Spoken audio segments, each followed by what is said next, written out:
Uri namake, uri namake, uri da upaya.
Good morning, everyone, and happy Wednesday. My name is Reggie Hubbard, and I'm your host for today's panel.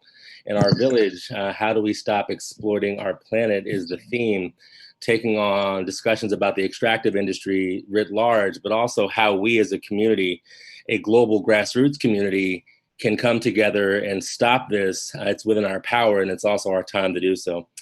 A bit of housekeeping before I get started. All panelists, please speak slowly. If anyone out there has any comments, use the Q&A feature.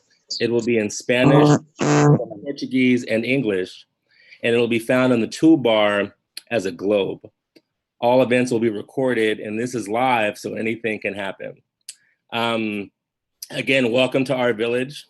It's about connectivity, networking, and solutions with a focus. We're not just talking about things, we're bringing people together and make things happen. This is organized by, if not us, then who, in partnership with the Hip Hop Caucus and the Guardians of the Forest, who are, and the Guardians of the Forest have a special place in my heart, so I won't wax too eloquently, but I love them. They're indigenous peoples and territorial communities from across the Amazon basin, Brazil, Indonesia, and Mesoamerica, representing 400 million hectares of tropical forest around the world. They advocate for the respect of territorial rights and inclusion in their demands in global negotiations for forest and climate change. The alliance is made up of 4 territorial organizations: the Indigenous Peoples Alliance of the Archipelago, AMAN, Mesoamerican Alliance for Peoples and Forests, AMPB, the Articulation of Indigenous Peoples of Brazil, APAB, and the Coordinator of Indigenous Peoples of the Amazon Basin, COICA. We're living in times of extreme volatility and transformation, especially in the United States, where I'm from. A time where people are rising up against old power structures and demanding that justice be truly for all, not just the powers that be. In the United States, the coronavirus pandemic has shown well-known vulnerabilities that exist in the healthcare system, as well as cultural norms that accentuate individuality over the needs of everybody. And in terms of response to the murder of George Floyd at the hands of Minneapolis law enforcement, we are witnessing a beautiful, inspirational uprising for social and racial justice focused on our shared humanity, a vocal expression that we are no longer going to take the destructive, white supremacist, disposable, extractive, exploitative cultural norms with respect to communities of color. This uprising is forcing us as a nation to reckon with the question of how we stop exploiting, demonizing, and devaluing one another. And to me, that's a natural segue for our conversation today about extractive industries. How do we uproot a philosophy that solely prizes economic gain over human life?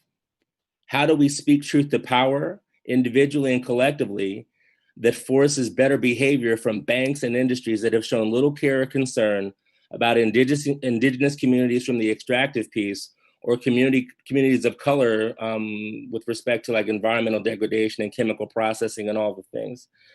And who are the people, campaigns, and organizations doing the good work of disrupting exploitative and extractive practices and business models for the benefit not only of their communities, but in so doing, they affirm our common humanity and the power of collective resistance. Collective resistance is something that is near and dear to my heart. As an activist and organizer and progressive political strategist, my life's work is centered around empowering individuals to use their energy and voices to organize collective action and catalyze transformative political change. As someone who has been in the collective resistance against Donald Trump since 2015, but since he took office in 2017, I have seen the power of organizing, storytelling, community engagement to protest, demand change, and actually bring about that change. In our instance, we flipped the House in 2019, we impeached the MF in 2019, and with God's grace, we'll get him out in 2020.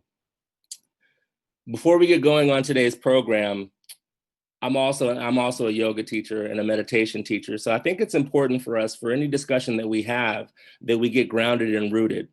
So I want us to be rooted in this moment, in our community, in our breath, and in the intention of learning how we can do our part to honor those who came before us and serve those who come after us.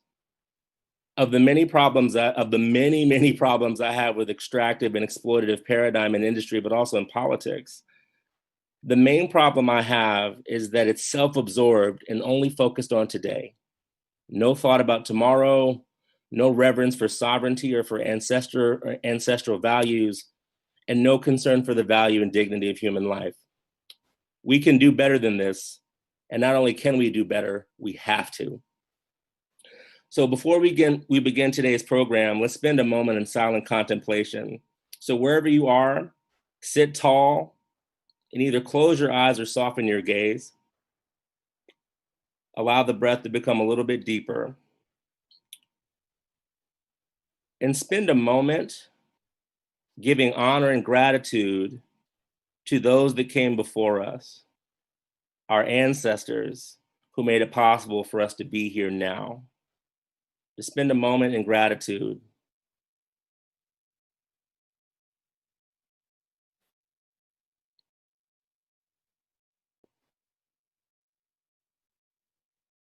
Now shift your concentration to those who come after us.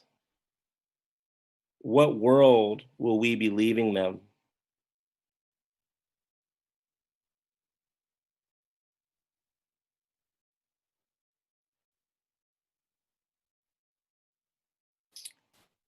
And in conclusion, how can we move forward from this grounded place to do the work necessary to upend destructive, extractive, exploitative norms and replace them with more just, sustainable, holistic, and nurturing ones? And for those of you that are tempted to think this is impossible or are afraid for whatever reason, I'm here to tell you one thing. Now is not a time for our fears. It's a time to be fierce. I'll say that again. Now is not a time to live in fear. It's a time to be fierce, courageous, and bold. With that, let's transition to our first panel, Stopping the Money Pipeline, Indigenous-Led Efforts to Defund Fossil Fuels. I'm joined in this panel with Dallas Goldtooth, Sister Bernadette, I'm not even going to pronounce your last name because I believe and respect people's names, and Tara Huska. I'd like to start with opening statements of around 5 minutes or so and begin with Tara. And so let's talk about where we are, who you are, what you bring, what you've been doing in the movement. Just because when I do these things, I just assume that people don't know anything. So share a little bit with us about who you are, where you're from, and some of the work that you're doing, the great work that you're doing in stopping the money pipeline in your particular area. Tari, let's go. Uju Ginawa, good morning. Shaboy Kwe Indigenous Makwa and Dudame, Goching and Dunchaba. My name is Tara Hauska. I'm Bear Clan from Couchiching First Nation. I was born right outside of right in International Falls, Minnesota. It's on the Canadian-U.S. border between Minnesota and Ontario. I have been living in a Line 3 pipeline resistance camp for the last 2 years. We're about 200 yards off the proposed Line 3 route. It's a tar sands line coming from Alberta.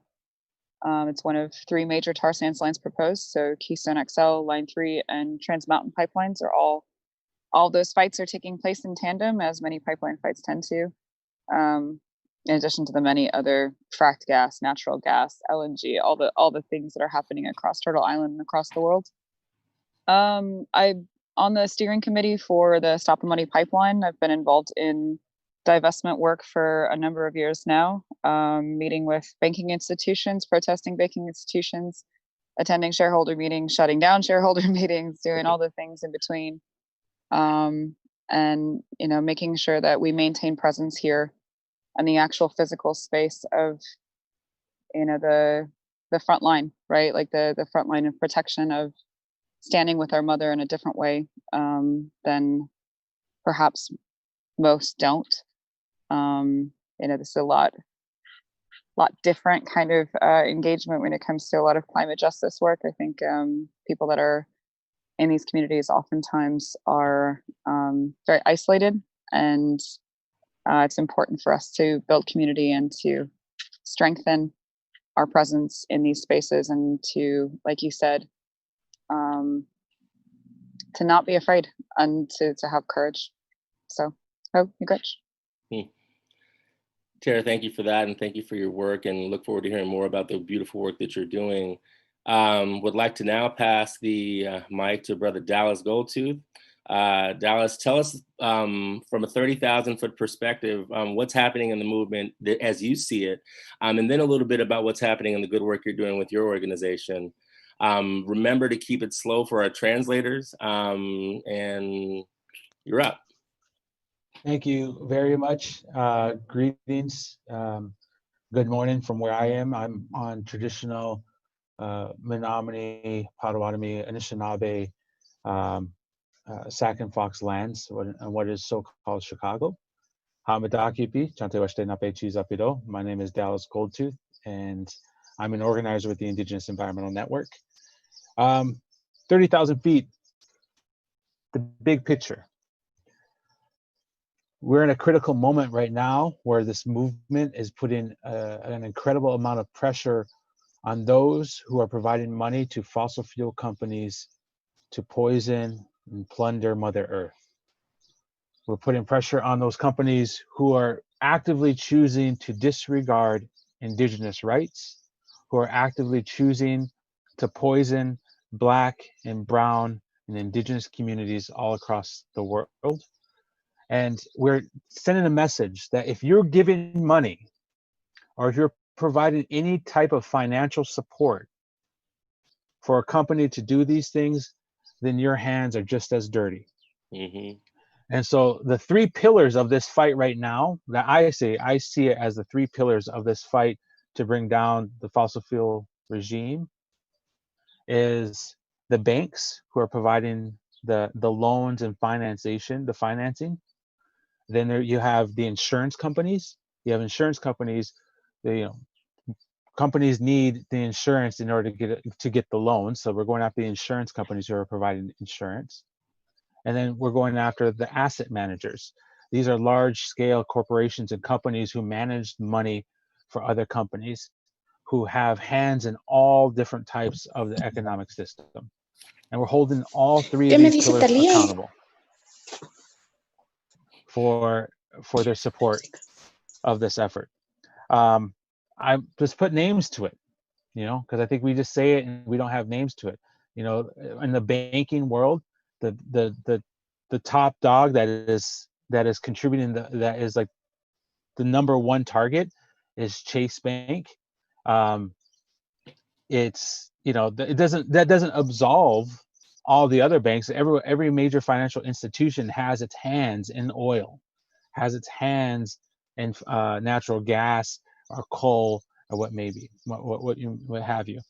On the insurance sector, our organization is going after Liberty Mutual Insurance. Liberty Mutual Insurance is providing the insurance for the Trans Mountain pipeline up in Canada.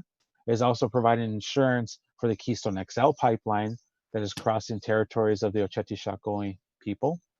And in the world of asset managing, the biggest baddie in the world is a company called BlackRock. BlackRock has its hands literally in every single major financial institution in the world. It has its hands in the destruction of the Amazon. It has greatly contributed to the death of indigenous peoples in the global south and in the global north. So that's the big picture.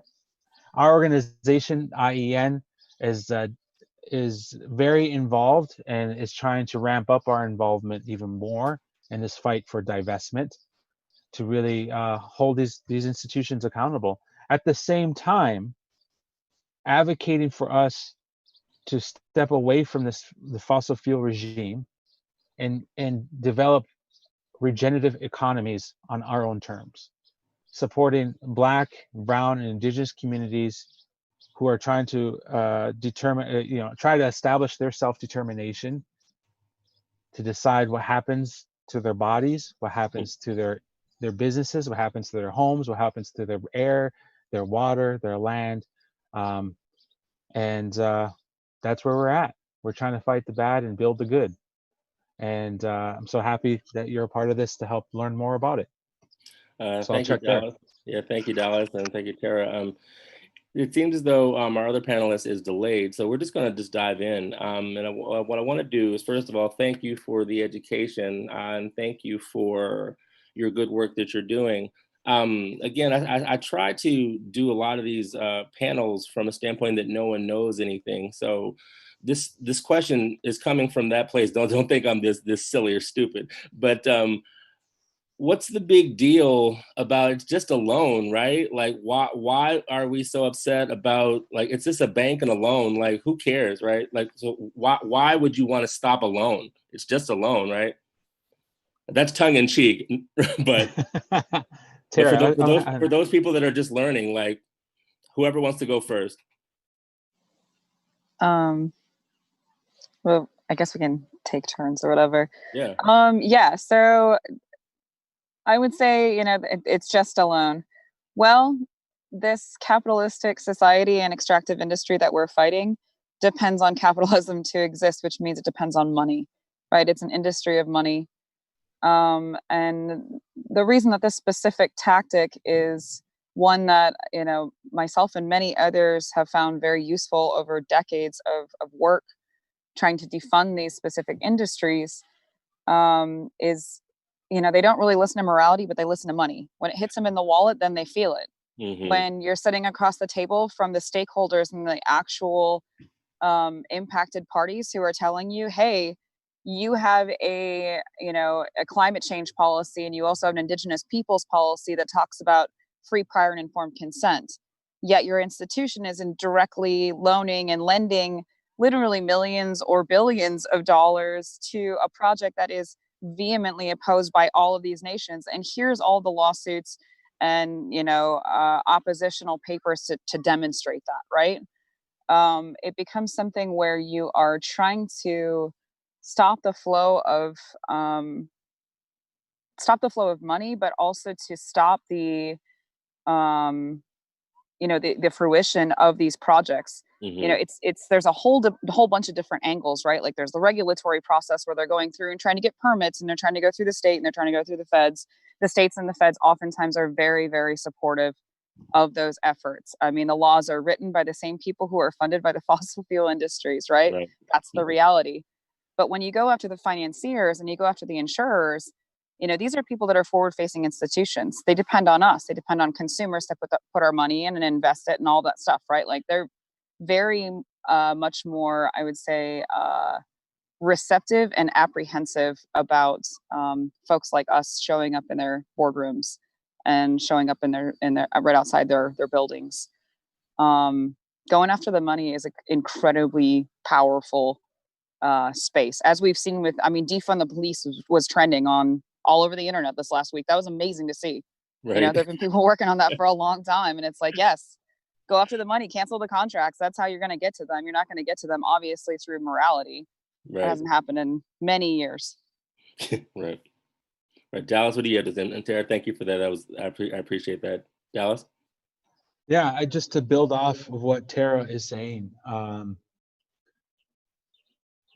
if you look at social inequities, racial disparities across the world, when you're looking at the issues that are plaguing our communities, you have to have a big picture perspective. If we're talking about prison reform, if we're talking about the fact that in the United States, and it may apply to other places across the world, I'm pretty sure it does, that there's a lot, like there's an unequal amount of Black and brown folks who are locked up, who are behind bars. And now when as a society, we're saying, okay, we have to address this, because what that's saying to our communities is that we have a lesser value, that we belong behind bars. That's the message that is being cast out there to the world. And as we try to abolish that system, as we try to rise up against that system, we have to talk about, okay, what are the mechanisms that keep that system going? Yeah. If a prison in the United States, for folks that don't live in the United States, a major issue is that in the United States, a lot of prisons here are privately owned. They're corporations that run it. So they're for-profit companies. And so for them as a company, they have to make profit. And so in order to expand business, in order to get more inmates, in order to grow, which means to lock up more Black and brown people, they need money to do that. They need a loan from a bank to expand their business. And so that is like, okay, let's follow that thread then. Yeah, for sure. Now, a bank has to make a decision saying, oh, this is a good business practice. Let's give money to this because we believe in this prison is going to be able to grow, meaning this prison is going to be able to lock up more people. Therefore, we're going to get a return on profits. They're socially liable for that. They should be held accountable for that as a bank. The same thing applies for climate change and climate justice. What corporations are doing is they're poisoning and diminishing the quality of life for billions of people on this planet. In particular, it is Black and brown and indigenous communities who are feeling the effects the most. At the point of extraction, where they're getting the oil and natural gas out of the ground, and also at the other end of climate change, because a lot of our folks across the world are dependent on the oceans, are dependent on the forests, are dependent on the land in so many different ways. And now because of climate change, they can no longer depend on those sources of income, those sources of sustainability, the sources of food. And for those corporations who are poisoning the planet, they're a for-profit business. Therefore, they need to grow. In order to grow, they need loans. They need the capital in order to expand their operations. And so they go to a bank and say, hey, can you help? Can you chip in? Can you give us some money so that we can expand operations to build this pipeline? And disregard what the indigenous people are saying. Let's not pay attention to that. Let's just build this through, because when you give us money, we're going to give you returns. We're going to be able to help you get some money back on this. And the bank has to think and say, okay, yes, I'm going to get profits off of that. Profits off the lives of indigenous peoples. So that's reason why we're in this game, to really hold these folks accountable. So it's more than just a loan. Yeah. What they're banking on is for indigenous peoples to be silent. They're and banking on that our people will not speak up, our people will not rise up or be resistant to these projects. And that's far from the truth. We're standing up. Yeah, thank you for that general education. Again, like I said, that was tongue in cheek. I clearly don't think that because I'm at the forefront of a lot of social justice movements, and civil rights in the United States took root with boycotts. Right. So you take the money out. Oh, yeah, you don't have money. Now what, homie? Can we talk? Like, like both y'all said, morality doesn't really play for you. So it seems as though I got to take your money. Now that I got your money and your attention, here's what we require. So no, I totally appreciate that. But for those who are newer to this, I just wanted to get that basic background. I want to shift now to tactics, right? So like, tell me, both of you, in however way you choose to articulate, what are some of the key tactics that have been successful in drawing attention, not only drawing attention, but getting these banks and insurers to divest and to stop this activity? Whoever wants to start. We can just go back and forth, I guess, since it's just the two of us. Yep. I would say that I've been involved with divestment work personally since the movement that happened out in North Dakota at Standing Rock Sioux Reservation. Mm-hmm. Essentially what we were really looking at was you got 10,000 people that are in the state of North Dakota that are forming this little city, the 13th largest city in that state at that time, which is crazy. But then you've got all of these people around the world that are asking, how do we help? If we can't physically be there and we can't physically go and stand in front of these machines, how do we help you? And then there came a point when the police actually cut off that resistance camp physically from the site of the actual pipeline construction. And at that point, I think, a lot of us had been looking at, who are the 17 banks that are funding the Dakota Access Pipeline? And then there started all these divestment actions and these direct actions all over the country, all over the United States and around the world. Who were the banks funding Dakota Access Pipeline? Mm-hmm. These banks are Wells Fargo. These banks are Citibank, Chase. These massive industries, but they were also European banks and several different sovereign wealth funds or whatever. And so that happened. And then there was all this pressure and attention on banks. That's the outside pieces that kind of really, I think, are always meant to drive that conversation, no matter if it's divestment or really anything. It should always come from that ground up approach. But then there's the inside pieces, right? Which is, well, let's have the actual impacted people. Let's have the stakeholders go and meet with these institutions. I myself was part of several delegations of Native women who specifically targeted banks in Europe that have very high human rights standards, specifically targeting countries that have very high human rights standards, like the Norwegian Oil Fund that's based in Norway. Through those efforts, partnered with the attention and the support of other Native and Indigenous and environmental justice organizers, we're talking to the tune of billions of dollars pulled out of these industries in the span of just a couple of years. That's crazy. A massive influx of, new energy into the divestment movement because it had been happening for a long time. It was mainly at that point, a lot of colleges and universities trying to push their their trustees to do the right thing, and it was a lot of college kids. Mm-hmm. I think that, that's one tactic, the outside, inside. There's also, I think there is a very important element of going to the shareholder meetings themselves. Yeah. Of making the shareholders see your faces and look directly at you.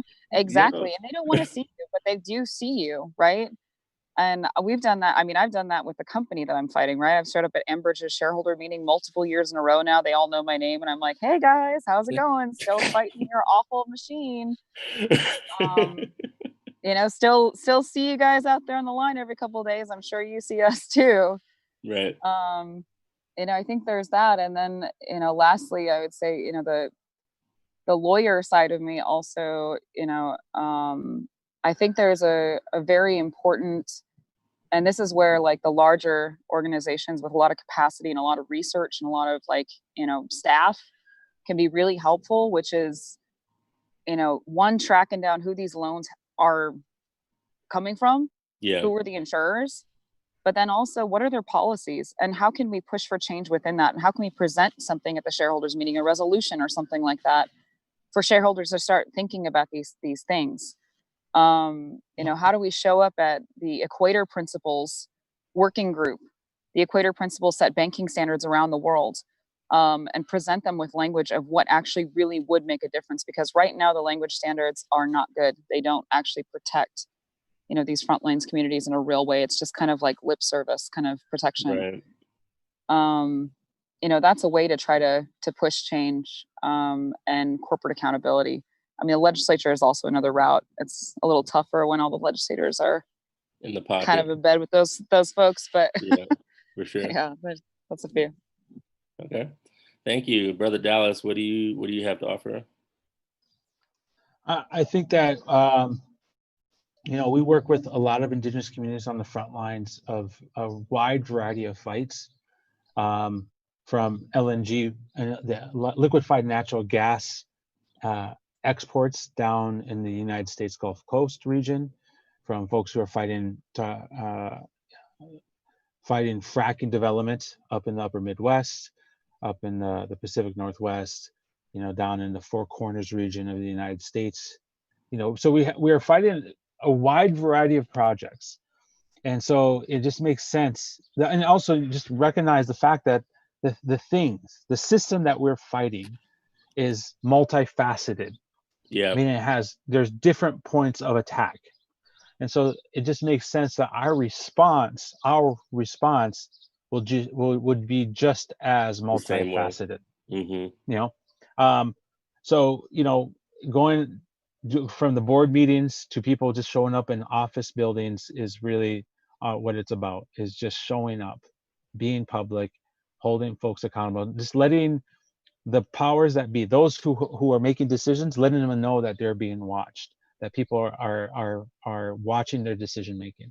That's really what Tara's talking about. That's what we've been seeing across the board, is people just showing up and speaking up to speaking with power, community power, the power of the land itself. So yeah, that's all I guess to add to that. Cool. Thank you for that. And I appreciate what both of you said with respect to showing up. I'll give you a personal example. In the work I did with grassroots organizers to impeach Donald Trump, in the beginning, people thought we were crazy, but we just kept showing up. We kept showing up, and guess what happened last December? We did it. But in the beginning, people were like, what are you doing? This is crazy. You don't have a shot, blah, blah, blah, blah, blah. Keep showing up. There's strength in numbers, and then there's momentum that happens from that intentionality and showing up. Tara, did you have something you wanted to offer? I mean, I'm just kind of, you guys are the crazy ones. I mean, seems like in the whole spectrum of crazy, that there might be one party who's a little more guilty of insanity than the party that's trying to undo the madness that's being installed by that human being on almost a daily basis. Right. Yeah. It's the denial is ubiquitous right now. Like, denial is everywhere. So it's up to those of us who honor truth to speak loud. There are a couple of good questions from the Q&A from the audience I want to share. One is from whoever you are. Thank you for the question. If I had your name, I'd say it. I'm a college instructor, mostly teaching computer programming. Most of my students will be building or maintaining digital tools, and this instructor is building classes for the fall. What do you think is most important for students to integrate into their knowing? What do you want the next generation of tech developers to offer as a solution?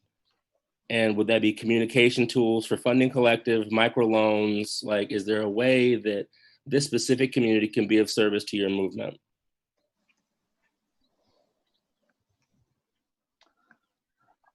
I mean, y'all are you go first, Alex. You guys are the media collective. We're like the frontlines grassroots fight the machines collective. Nice. Hell yeah.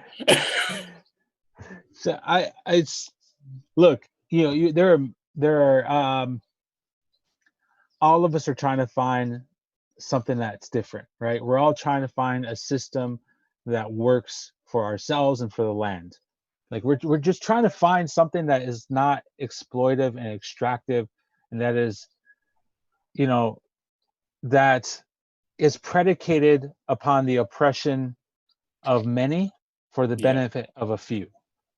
And so any contribution to that effort to go after, you know, the big banking system, to offer communities a different way of financing that they control, that they have a say in, is awesome, you know. So it's whether it's community loans or community development corporations or helping provide structure for that, that's amazing. Like it's just giving, how do you, the question for you as an instructor and all of us is, how are we empowering local frontline communities to make the decisions on their own about where their food comes from, where, you know, how are deciding their housing, and do they have access to housing and the resources to help with housing. So those are all really things that I think we folks can play into, and those in the tech world, obviously, like there's a whole variety of shit that I don't know, but it's all about how are we giving greater power to communities on the ground, whether it's in the most remote village of Alaska up on the coast, to those on down in the Gulf Coast region of the United States, or folks in South Africa or in the Philippines or wherever it may be. Like, how are we empowering communities to take control of their energy, their food, their housing decisions, and support them in that effort? Thank you, Dallas. Karen, I would say anything? one other thing. Yeah, as you were speaking, I was thinking about, like, you know, at least from the campaign's perspective of, you know, the massive needs oftentimes of these community voices who are leading these campaigns, and trying to seek support because of lack of capacity. You know, if you're teaching a tech class, I think it would be really helpful. And, you know, it's been a while since I've been in college, but I would hope that at this point we are maybe reaching the trajectory on the tech front of assessing actual, like, you know, campaign tools, like the ones that we use. Like, there's Slack out there, right? And there's like these different, like, I mean, obviously Signal's one that's like an encrypted service or whatever, but like, I think, you know, one thing that we run into is we kind of have this like hodgepodge of like different apps. Yeah. Specifically on like the frontlines front. I mean, I think encrypted apps are super helpful, and they're few and far between. It would be so cool to have like an app that housed information that, you know, partners could drop into a box that's not necessarily Google Docs, which is not the like most secure application in the world. Not at all, right? You're just like, dude, we just had a security like culture talk, and you're dropping like stuff in Google Docs. Like, what are you doing? Awesome. Yeah. Yeah, I mean, maybe something like that. Like, that would be, you know, for the young minds that are coming up, something that's concrete and useful and encrypted would be great. Yeah. I also want to like elevate. So this is the title of this is STMP, Stop the Money Pipeline, right? Yeah. So there's questions that folks have. You know, you can also go to stopthemoneypipeline.org, where there's a conversation about what to do. Where do you move your money, right? If you have money in a bank. Mind you, I'm going to put it out there. It's very focused on the United States right now. So it's a hard, like, you might not find many resources if you live in other countries, but, you know, I think there's a strong movement for people to put their money into credit unions. Mm-hmm. If you have money in any national bank or any large scale bank, there's a good chance that I'm 99.9% sure that bank has money invested in fossil fuels. And so it is really a big movement to put your money into localized banking systems, whether it's credit unions or other alternatives. I don't know what other options are there in the world and other places outside the United States. So, but yeah, stopthemoneypipeline.org is a good place to go to for at least to start the conversation. And there's a checklist of what you can go through of how to move your money out of a bank. Yeah, and I want to offer some quick thoughts on that. So think about to the earlier conversation that we had, think about the mission of the financial institution, right? So if the mission of the financial institution is solely for profit, then they don't care necessarily, but community-focused institutions trend towards empowering communities to do more safe and integral opportunity, like integral activities. Like local banks take care of local needs, right? And local communities and small businesses. They're not, I'm just trying to build this pipeline so I can get more money to get a loan to get more money and all these other things. So there's a little bit more morality and community focus there, and it's less extractive and less exploitative. So one thing, just to piggyback on what they were saying, local banks are probably better. So if you do have money in a larger institute, well, you can do research. And that's one question, Dallas, that someone had, is like, is there a website that people can go on that specifically names the institutions that are the most egregious? Does that Stop the Money Pipeline, or are there other resources that people have that they can check for that? There is, but I don't remember the internet. You should go to stopthemoneypipeline.org, and you should go to Rainforest Action Network. There is a report called Banking on Climate Change, and something that we do annually every year, and it literally breaks down by dollars and cents and by industry. So whether it's coal, natural gas, fracking, tar sands, every different extractive industry, mining of precious metals. I mean, it's everything, and which banks are involved in what level, and even to the extent of breaking down which are new investments and not just existing loans. That's again where Chase is the worst bank in the world. In the last 3 years, they've actually increased their investment in the fossil fuel industry by 30%.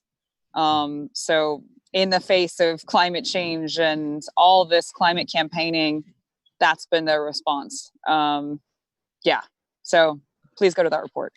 Very useful and helpful. In the chat, if you're on this, there's also people are providing other websites that you could go to. If you live in the UK, there's someone had posted a website that you can go to check out some other options to invest in. I think there's also a website for folks like in Australia and potentially folks in Southeast Asia. There's some websites out there where you can look for those resources. But yes, that report is actually absolutely essential to read.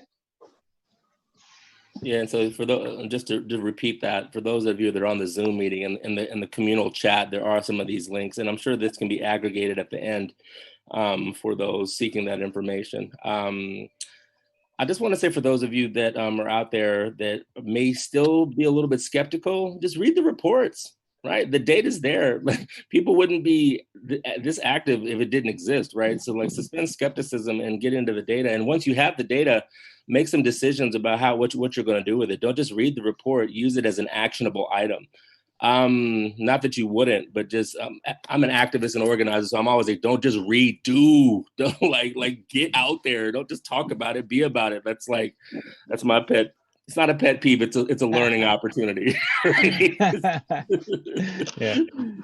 Right. One other question from the crowd is that what, for both of y'all, what message do you have for other indigenous communities that are facing these sorts of threats? Like if they haven't had an opportunity to be as organized, or if they're in situations where, just what advice would you have, or what message would you have for other communities that are facing these threats? Go ahead, Tara. I'll jump in after. I mean, I guess, there's,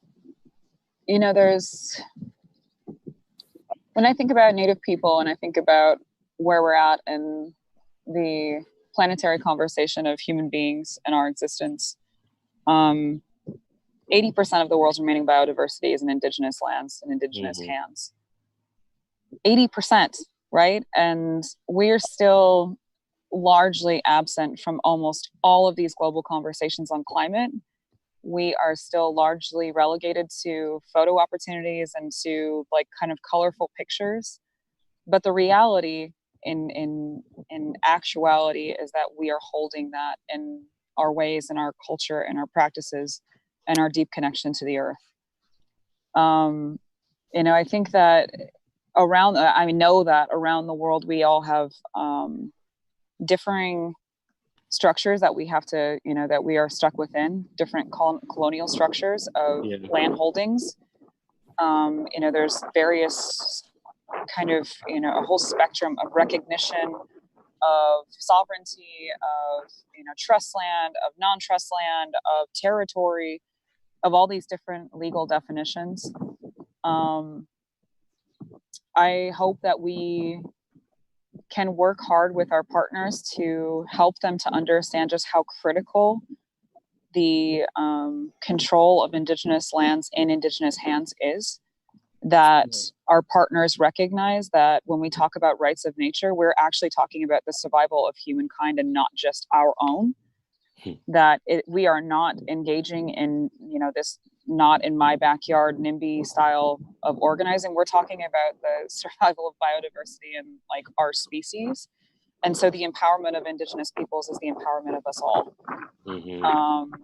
That we are a canary in the mine.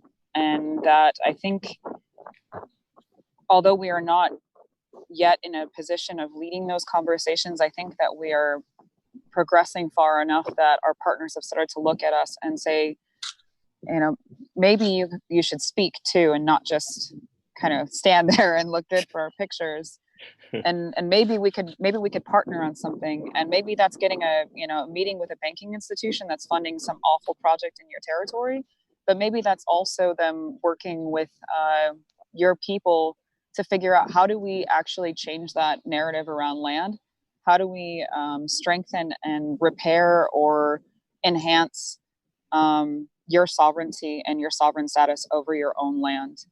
I think that those potential relationships are there, and building out that network of attorneys and policymakers and NGOs and all those different groups that are working on so many different things to present to them, this is what happens when our territory is fully recognized as our own.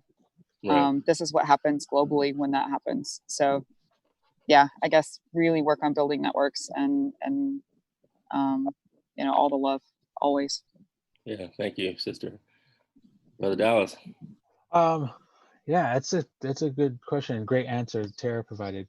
I think all right, there's two parts, and maybe part of this is I'm a backtrack to a previous question. Yeah. To that teacher who's working with folks that are developing different tools, right? There's been an amazing amount of tools and work done around how to build successful campaigns, how to build a campaign to influence, decision makers. And I would love to see us, just share the shit out of those guides of like in different languages, and see where there might be that those guides may not be available to other communities, whether they're remote Indigenous communities or not. So I think that's just giving more information on people how to organize, how to build power is really great. To someone that's in the thick of it, one is just to say you're not alone, and what you're experiencing, what your community is going through, is not just something that you're not by yourself in this. There's countless other Native communities, Indigenous communities who are fighting the same thing, and we need to work together. We need to band together. We need to organize together. That's really what it comes down to, is building a bigger, stronger, unified group in front. It's hard though. I'm gonna tell you now, for those that don't live or work in Indigenous communities, it can be very, very hard, because a lot of times, just because the way colonization works, because of this damn colonial system, is that a lot of our economies, the way a lot of our communities make money, is dependent upon the extractive industry itself sometimes. Like the only jobs people can get are mining jobs sometimes, or the only way you can make a living is if you feed into the very extractive industry that we're trying to fight against. That is some of the most difficult conversations that we have, is how do we break ourselves free when we're dependent upon that system to feed us? And there's no easy answer to that. Yeah, it's not clear cut. This is just a insight for those who are allies, to understand you have to be mindful of the nuance of it all. It's a perfect segue into well, two things quickly. Like, in the same way that the national conversation about like allyship with like Black and brown communities and the murder of Brother Floyd, like, white folks, y'all got to step up and talk about everybody, right? Like, if your silence is killing Black and brown people, it's also doing it to my indigenous brothers and sisters as well. Like, your silence is complicit in that. No more. Please, like, speak up, but with the nuance that Brother Dallas is talking about. So the segue before we close is, in terms of allyship, what is the least helpful thing that people could do right now? And what is the most helpful thing? So let's start with the least, because, everyone's got all these good intentions, but still be fucking up sometimes. So, like, what is the least helpful thing that folks can do? And then we want to end positively. What's the most helpful thing? And then we'll have concluding statements. Whoever wants to go. Least helpful. Okay. I feel like I'm talking to a global audience here, right? Yeah, so you are. There are people all across the world who are watching this. Yep. So what I'm about to say is coming from my perspective as an indigenous person within the so-called United States of America. Seriously.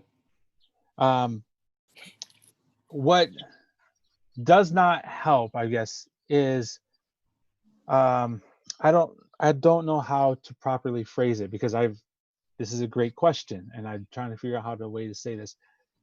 Is oftentimes allies of indigenous peoples emphasize on the cultural and spiritual aspect of our people, and not necessarily on the actual living lives of our people.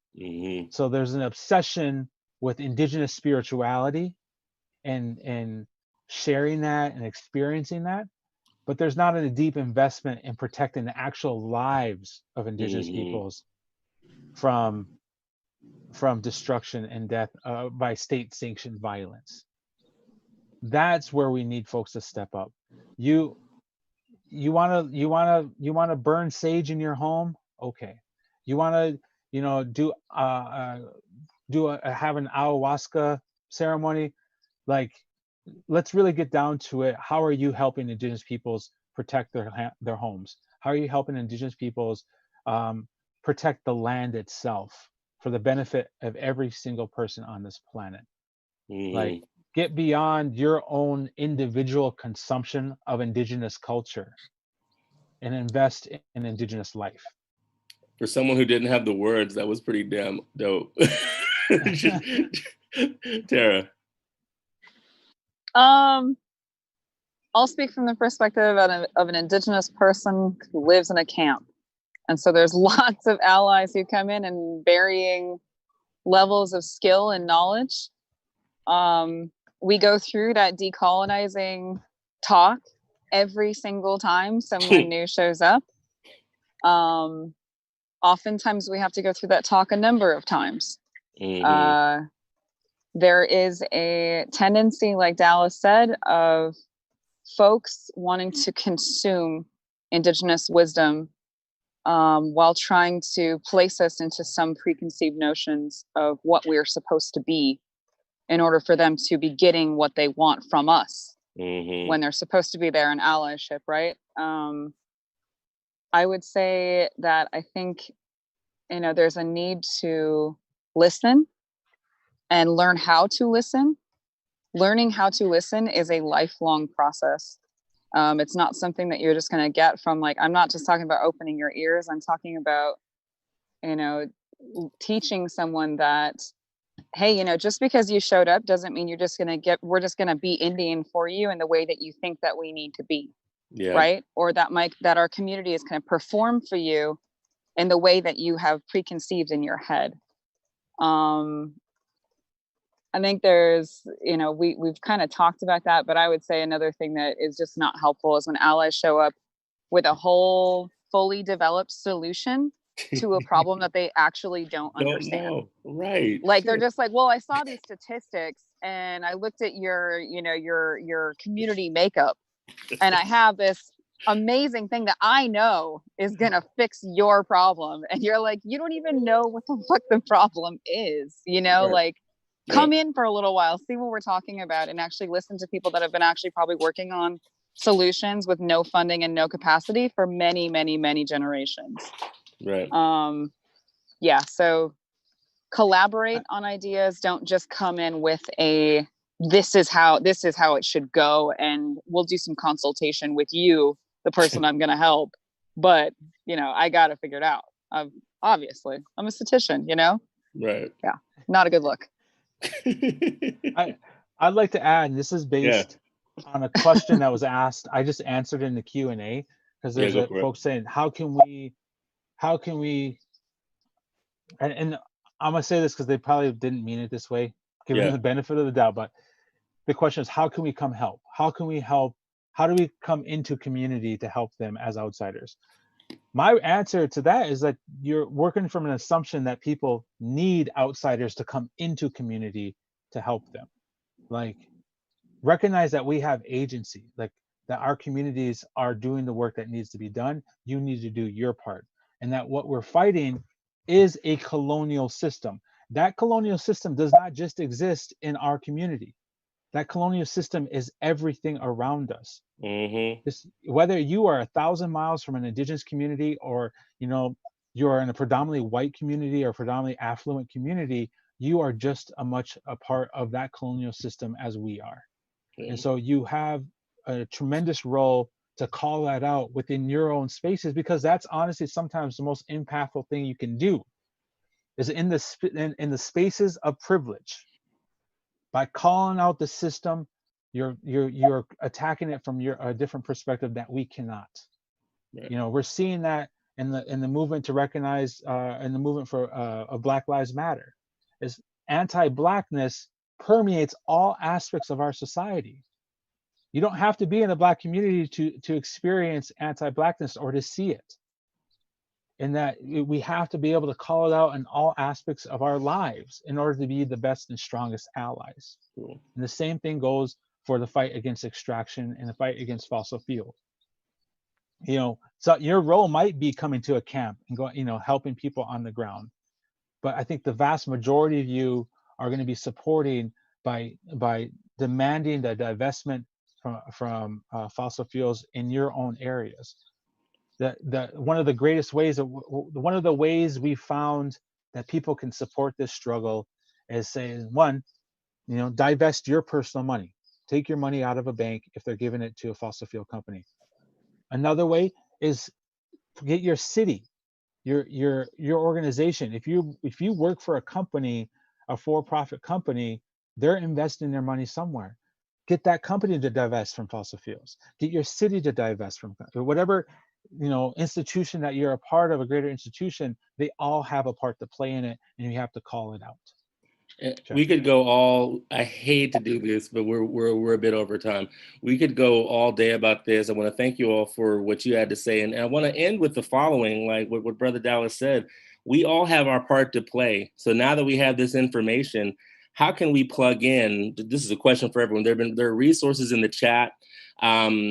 There are opportunities to get in touch with these groups and be mindful, as we were talking about. But it's time for all hands on deck. Like, the grassroots are taking on an epic struggle between the Wall Street banks and the fossil fuel industry. That's the resistance versus the Death Star, if I ever heard of it. So, like, all hands on deck. Do your part. Thank you for your time, Brother Dallas, Sister Tara. Thank you for your wisdom and being a part of this panel. Thank you. Appreciate it. Appreciate it. Appreciate the space. Indeed. Blessings. Now let's. Are we done? Are we out? We are out. Right. So I'm going to have some breakfast. So. Bon appetit. I'm going to hop on to another call on equity and working together. Thank you. Yay! Yay. Much love, everybody. Thank Thank you, everyone. Have a beautiful day. Shifting gears to our second panel. Thank you very much for your questions, for all the information. And our second panel is Deadly Extractives and How to Fight Them, a look at community responses and the threat of extractives in their territories. This panel is hosted by Julieta Lambarti from Poder. Julieta, the floor is yours. Gracias, thank you very much. Este va a ser un panel en español, así que quienes tengan activada su traducción nos avisan cualquier cosa si no está funcionando por el chat. Muchísimas gracias. Les vamos a presentar en este panel algunas reflexiones sobre los proyectos extractivos en las comunidades provenientes de diferentes industrias y antes de comenzar con cada una de las exposiciones de las compañeras que nos acompañan de Perú y de México. No escucho. De Perú y de México, vamos a... les voy a dar una pequeña introducción sobre qué vamos a estar hablando, y antes de que participen cada una de las compañeras, vamos a compartir un pequeño video realizado por las compañeras de Si No Nosotros, entonces, ¿quién? Sobre los casos. Bueno, voy a ver si puedo compartir la pantalla.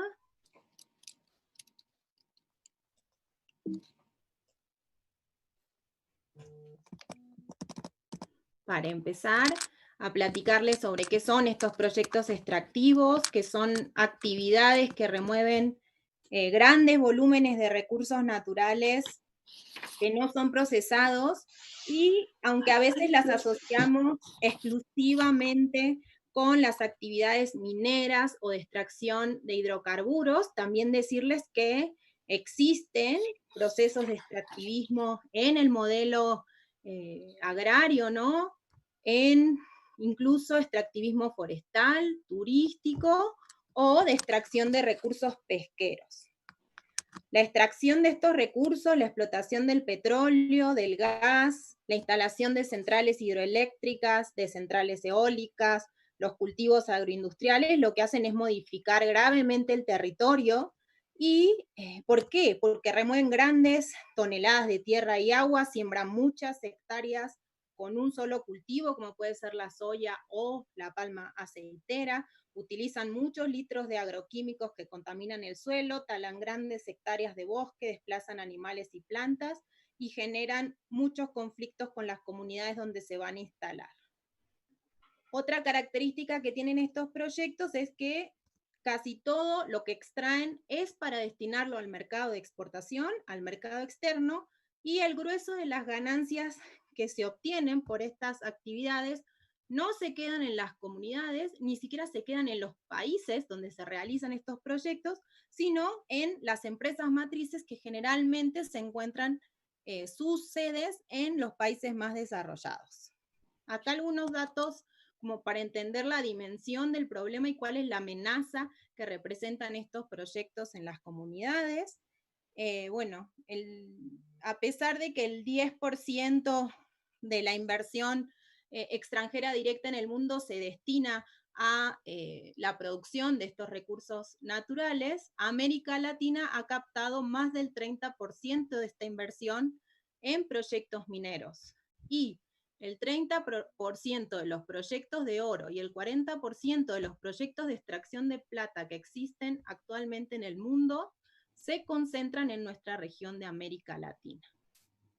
América Latina es, después de Oriente Medio, la segunda región con mayor cantidad de reservas de petróleo y de hidrocarburos en el mundo, y en nuestra región el 51% de la electricidad proviene generada, ¿no?, por represas.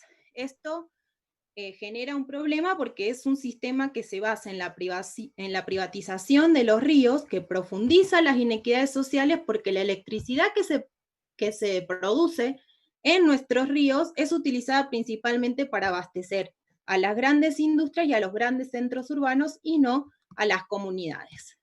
Rápidamente, los impactos que está teniendo desertificación, tala indiscriminada, contaminación del agua, desvío de ríos, afectaciones de las aves. En los últimos años, y hablando también del impacto que tiene el extractivismo en el cambio climático, solamente la minería y los hidrocarburos en nuestra región han generado más de 2 millones de toneladas de gases de efecto invernadero, producen filtraciones de sustancias tóxicas y contaminación del agua y el suelo, despojan a las comunidades de sus territorios, y una legislación favorable a estas industrias ha restringido el derecho a la participación de las comunidades, a su libertad de asociación y a la protesta pacífica. Esto provoca despojo, ocupación territorial y violaciones sistemáticas a los derechos humanos de los pueblos indígenas en nuestra región.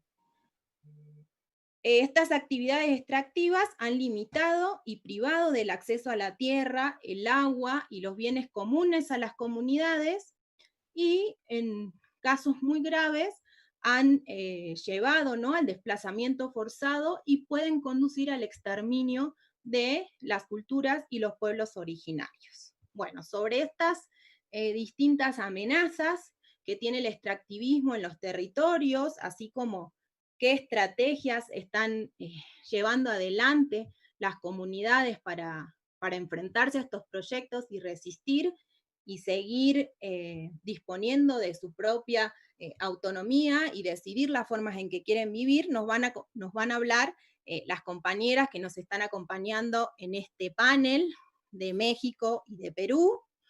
Ellas nos van a responder las siguientes preguntas. ¿Qué empresas o actividades están afectando sus comunidades? ¿Cuál es el impacto que están teniendo? Y qué estrategias están siguiendo para poder resistir y enfrentar en estos proyectos.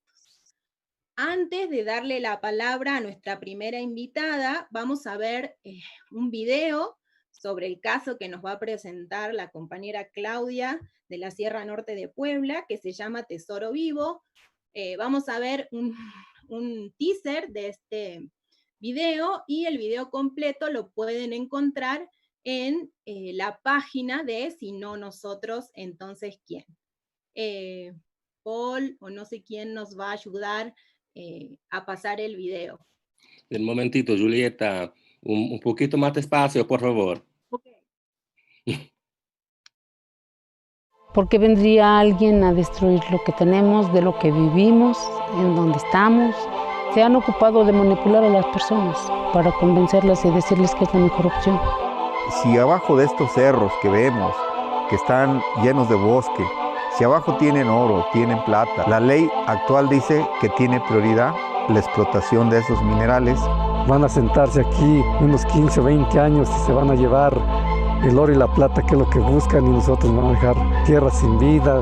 Yo y mis compañeros no andamos tan confiados, simplemente corremos peligros de andar de un lugar a otro. Ese es el riesgo, porque como estamos básicamente donde todo se permite, esto llegaría al punto en que nos tendríamos que tal vez ir de nuestro territorio, pues tendremos a desaparecer.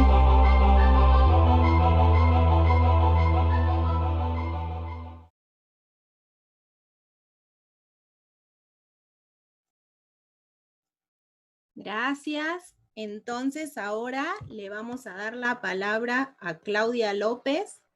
Ella es miembro de la mesa directiva como secretaria del Comisariado y Defensora del Territorio. Forma parte de la Unión de Ejidos y Comunidades en Defensa de la Tierra, el Agua y la Vida Atcolua, y pertenece al ejido Cruz de Ocote en el municipio de Ixtacamaxtitlán, Puebla. Claudia, ¿estás lista? Sí. En mi municipio entró la empresa canadiense Almaden Minerals con su filial Minera Gorrión. Es una empresa extractiva que pretende explotar a cielo abierto una mina para extraer oro y plata. Esta empresa ya tiene su su etapa de exploración concluida y está próxima a hacer la explotación a cielo abierto. El impacto que ya tiene a nivel local es, ya afectaron los manantiales acuíferos que se tienen acá en nuestro municipio. Ya hay muertes de animales, hay pérdidas de siembras, de cosechas por el agua que ya están pues entubando y llevándosela para que ellos puedan realizar su trabajo. A nivel municipio ya hay división entre familias, entre vecinos, ya incluso hay pues o sea, ya hay división en la población. Hemos tenido ya estrategias para que este proyecto no se implemente. Hemos realizado actas de comunidades con firmas de la población, donde estamos rechazando totalmente a este proyecto para que no se estacione finalmente en nuestro municipio. También hemos presentándonos en Semarnat, tanto estatal como federal. Hemos realizado conferencias de prensa, hemos hecho caravanas, hemos hecho manifestaciones a nivel municipal, a nivel estatal y a nivel federal. Hemos hecho, bueno, también tenemos un amparo para que esta empresa no entre, que por el momento este amparo es el que nos ha ayudado a detener tantito este proyecto. La explotación estaba aproximadamente para iniciarla, para explotarla desde el 2014. Por todo esto que nosotros hemos realizado, la unión de comunidades ejidos, el amparo es lo que nos ha apoyado para que tantito esta empresa no entre en su totalidad.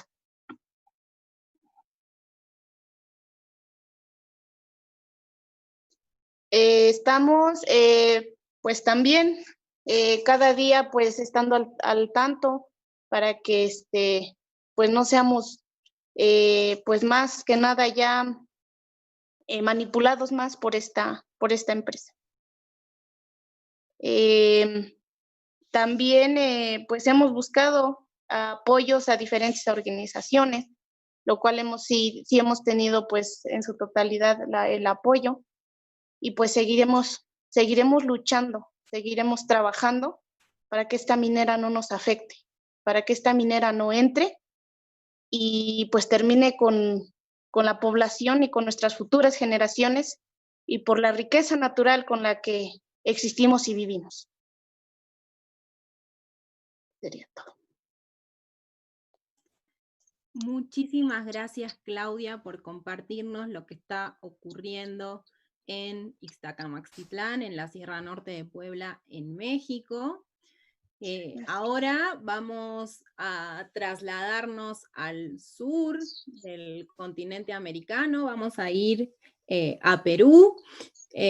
Antes de darle la palabra a la siguiente panelista, también vamos a compartirles un video sobre el caso de Plus Petrol en Perú. Nos ayudan otra vez a poner el video los compañeros de Si no nosotros, entonces ¿quién?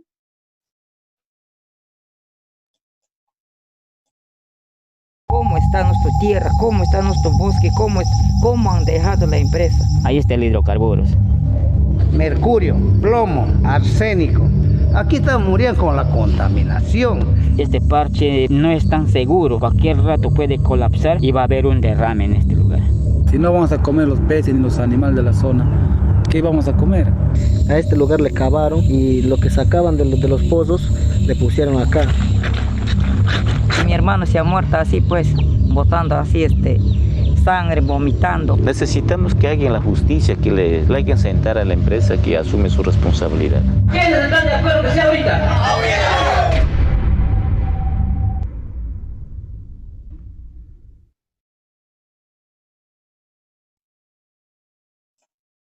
Gracias. Entonces ahora nos va a acompañar Yaisa Campanario. Ella es politóloga, máster en cooperación internacional y desarrollo, con más de 10 años de experiencia en derechos ambientales y colectivos de los pueblos indígenas. Trabaja en Perú hace 9 años y actualmente en el programa indígena del Centro de Políticas Públicas y Derechos Humanos, Perú Equidad. Yaisa, adelante. Gracias, Julieta. Bueno, hola a todos, gracias por el espacio.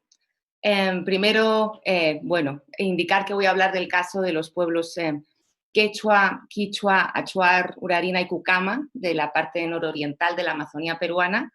Yo trabajo para sus organizaciones, una pena que no hayan podido acompañar ellos. Están ubicados, como decíamos, en la región de Loreto, de la zona norte de la Amazonía. Llevan más de 50 años de explotación petrolera, como han podido ver en el video, con graves impactos ambientales. Las compañías que han estado operando en la zona, estas operaciones comenzaron en los años 70. Las compañías que comenzaron fueron la Occidental, Oxy, en uno de los 2 lotes que hay en la zona, el 1AB, que ahora se llama 192, y Petroperú, que era la estatal en el lote 8.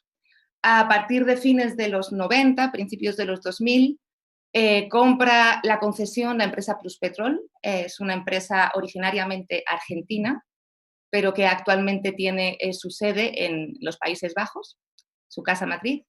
Esta empresa ha operado en el lote 1AB hasta el año 2015, del que salió sin garantizar la remediación ambiental, que es un poco el tema del video que se ha mostrado.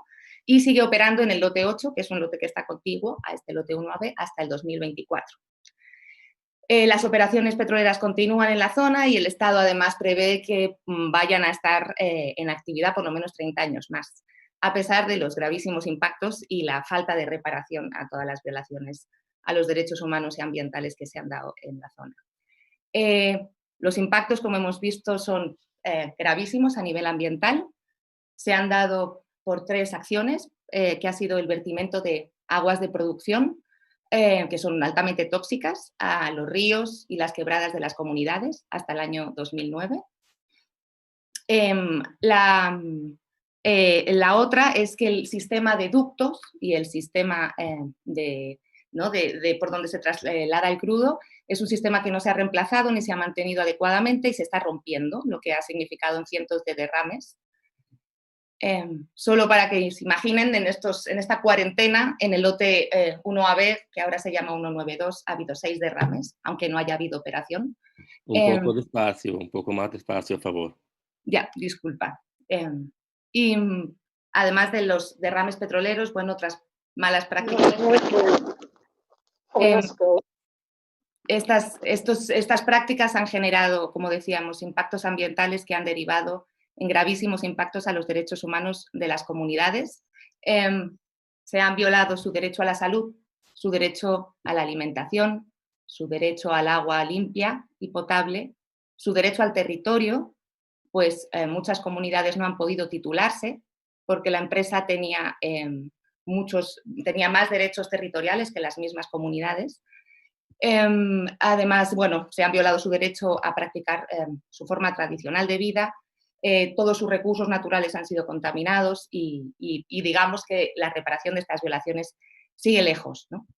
Con respecto a las estrategias que las federaciones indígenas han usado, cabe remarcar que en el año 2011 las 4 organizaciones de los 5 pueblos distintos que se encuentran en 4 ríos distintos decidieron unirse para hacer una agenda de lucha común, dado que los impactos que tenían eran los mismos y los actores responsables eran los mismos, que eran el Estado y en aquel momento Pluspetrol como la empresa operadora de ambos lotes. Así establecen distintas formas de trabajo. Yo querría remarcar dos estrategias fundamentales para el proceso, que han sido ambas en territorios. Principalmente yo creo que lo que más marca la diferencia es que las comunidades hayan estado informadas, fortalecidas, y eso se ha hecho de diferentes formas a través de las federaciones. Las federaciones cuentan con, las 4 federaciones, con equipos de monitoreo indígena que hacen un recorrido territorial para identificar impactos y denunciarlos a la Agencia Ambiental Peruana.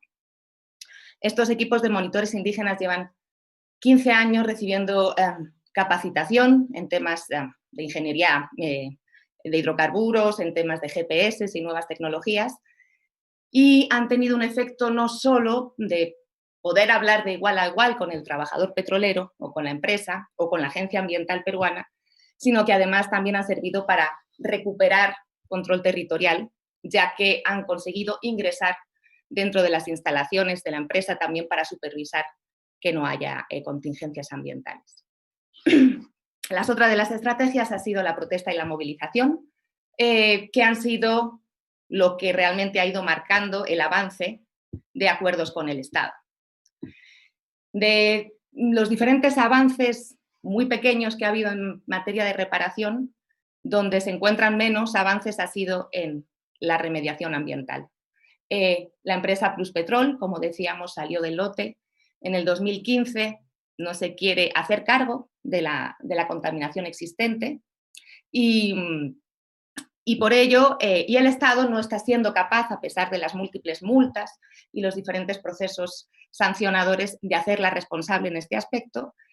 Es por ello que las federaciones indígenas decidieron intentar una nueva vía para buscar la justicia y la reparación y presentaron en marzo de este año, de 2020, en Países Bajos, una queja ante el Punto Nacional de Contacto holandés de la OCDE, esperando ver si en un espacio fuera de Perú y fuera de la región habría oportunidades de conseguir alguna reparación o algún viso de que se garantice la remediación ambiental y se protejan los derechos humanos.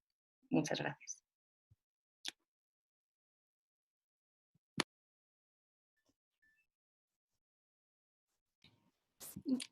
Julieta. Sí, gracias, Yaisa. Perdón, no podía activar el micrófono. Ahora, para terminar, nuestra última panelista es Claudia Ignacio. Ella es mujer purépecha, historiadora y máster en Ciencias del Desarrollo Rural Regional y actualmente está cursando su doctorado en Antropología Social. Hace 6 años que acompaña a diversas comunidades en el fortalecimiento de la organización comunitaria, así como en la documentación y denuncia de violaciones a derechos humanos a través de la Red Solidaria, de la que es coordinadora general. La Red Solidaria es un organismo no gubernamental que trabaja con comunidades purépecha y nahua en Michoacán, en México, en la defensa de sus derechos de autonomía y libre determinación. Adelante, Claudia.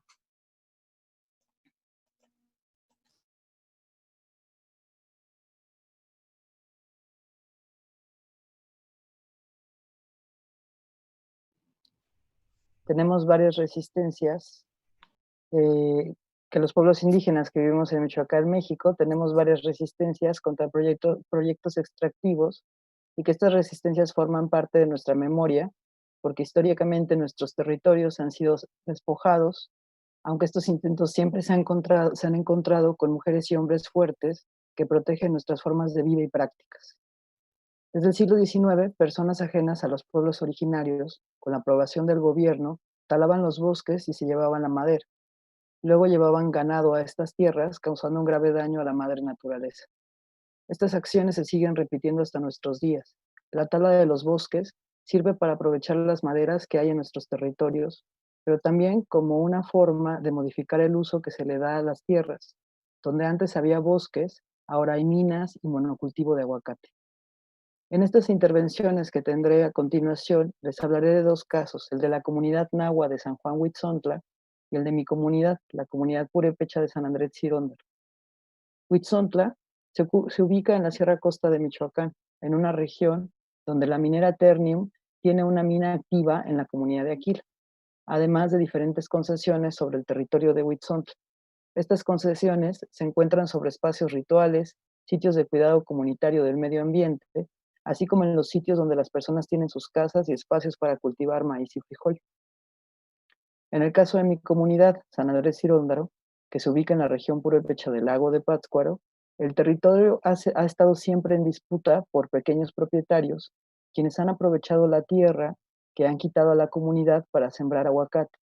Ese oro verde, que a pesar de ser un fruto delicioso, en las tierras michoacanas, su producción desmedida ha erosionado la tierra, además de que ese cultivo ha venido acompañado de actores violentos que provocan incendios, amenazan a las poblaciones y acaban con los bienes naturales que permiten la vida. En el caso de Huitzontla, a pesar de que la empresa no ha iniciado actividades, grupos criminales iniciaron la explotación clandestina en varios sitios desde el año 2013, lo que llevó a la respuesta organizada de la gente de este pueblo náhuatl. Por su parte, en Ciróndaro, los monocultivos se combaten desde proyectos agroecológicos para cuidar la milpa y los huertos familiares. Con estos dos planteamientos en mente, cierro mi primera participación, resaltando que las resistencias son las formas organizadas en que estos pueblos responden al extractivismo porque se defiende lo que se ama. Muchas gracias.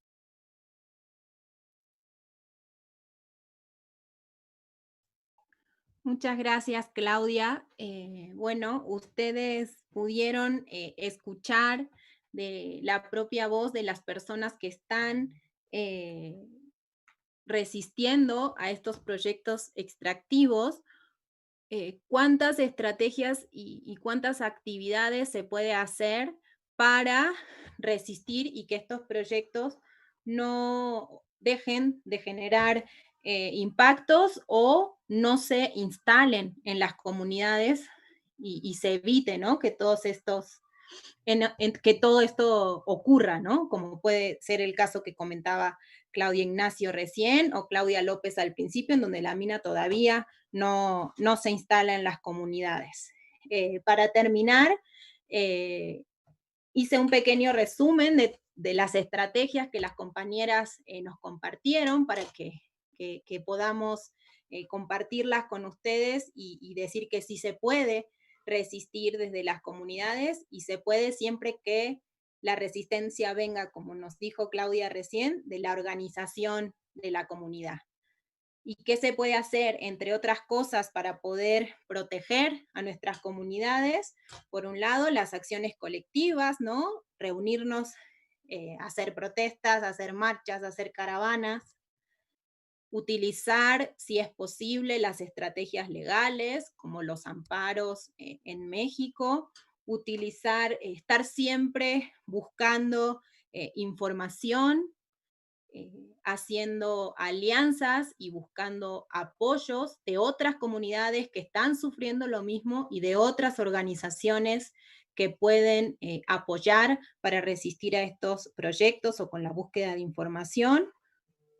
Sumarse a proyectos comunitarios sustentables, como puede ser el manejo forestal comunitario y otros tipos de actividades que protejan el territorio.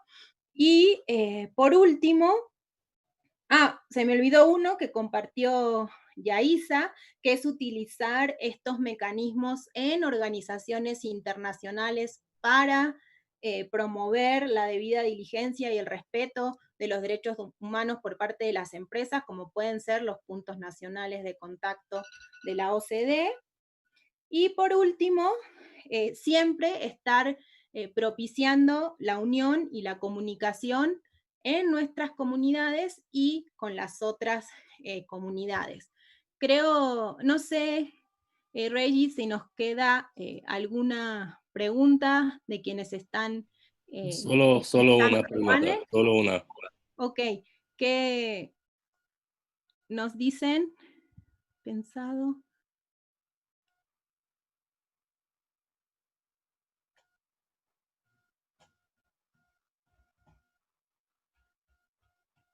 Pues bueno, básicamente lo que nos están preguntando es si, bueno, de qué forma se pueden proteger a las defensoras y defensores del territorio, ¿no? Sabemos que ha habido numerosos ataques y bueno, no sé si alguna de las compañeras quisiera abundar sobre esto. ¿Qué podemos hacer para protegernos de los ataques que podemos sufrir las defensoras del territorio?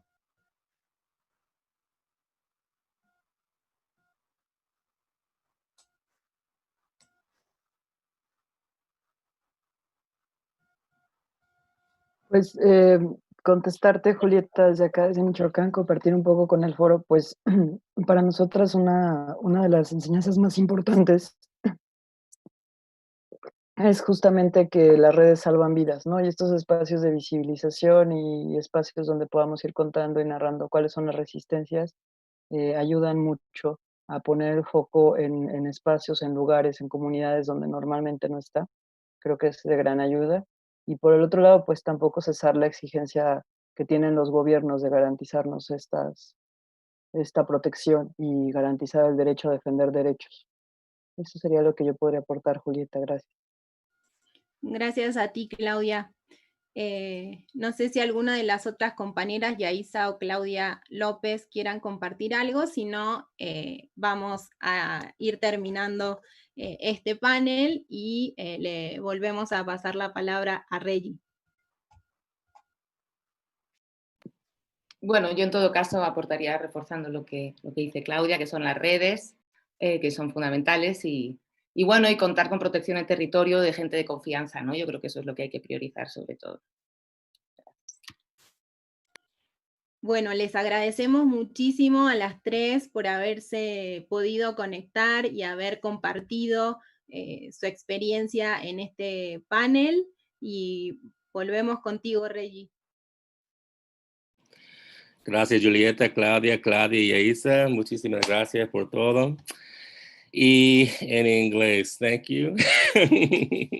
Our next panel is called Gold Miners Out, a campaign to get miners out of indigenous Yanomami territory in Brazil. This panel is hosted by Christine Halverson of the Rainforest Foundation US. A quick reminder to keep your pace a bit slow. For our translators, Christine, the floor is yours. All right, thank you.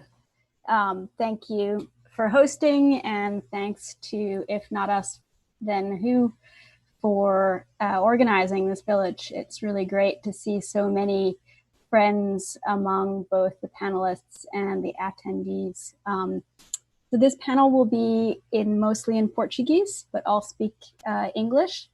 So hit the interpretation button if you need it. So we're going to talk about mining and the impacts of gold mining on indigenous lands in Brazil. We have two really active speakers who are going to be with us during the panel. And I'll introduce them in a minute. We're going to talk about mining because, you know, we all know and have heard on other panels about the impacts that it has on the environment, the economic impacts, the social impacts, cultural impacts, and so forth. But the miners right now during these times of COVID are also potential vectors bringing the disease into indigenous territories. So there's a lot of organizations on the ground and communities on the ground are doing what they can to remove the miners, and we'll hear about some of those initiatives right now. So we'll start with a quick video, then we'll move on to our speakers. Dario Kopanawa Yanomami is the Vice President of Hutukara Yanomami Association. He works with his father, Davi Kopanawa Yanomami, who many know as a shaman and leader on these issues in Brazil. He's stayed behind in Boa Vista while his family and others are in the territory doing what they can to prevent the disease from entering and he's leading a campaign that was started by the Forum of Yanomami and Yekuana leaders and is supported by around 30 NGOs, including several of the folks who are on the call, between APIB and COIAB in Brazil and ISA in Brazil, but also Amazon Watch, Greenpeace, Rainforest Foundation are supporting the campaign. So he'll talk about the campaign.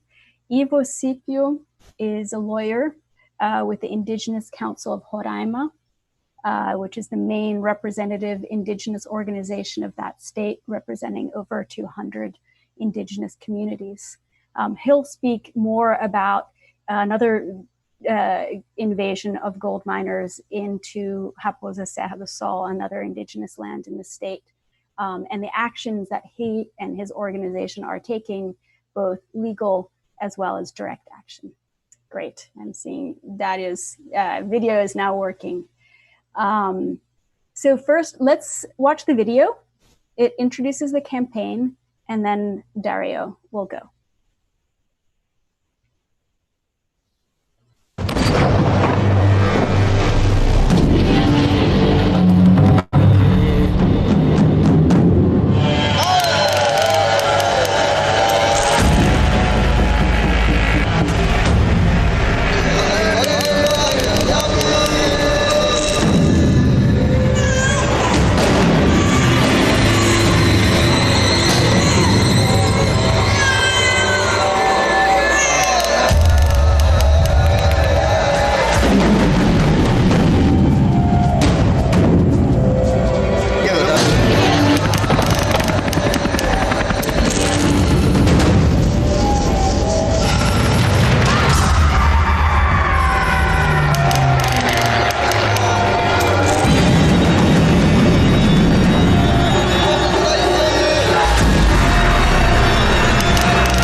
Tá, obrigada.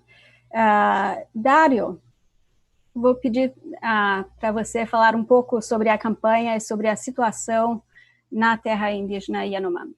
Obrigada.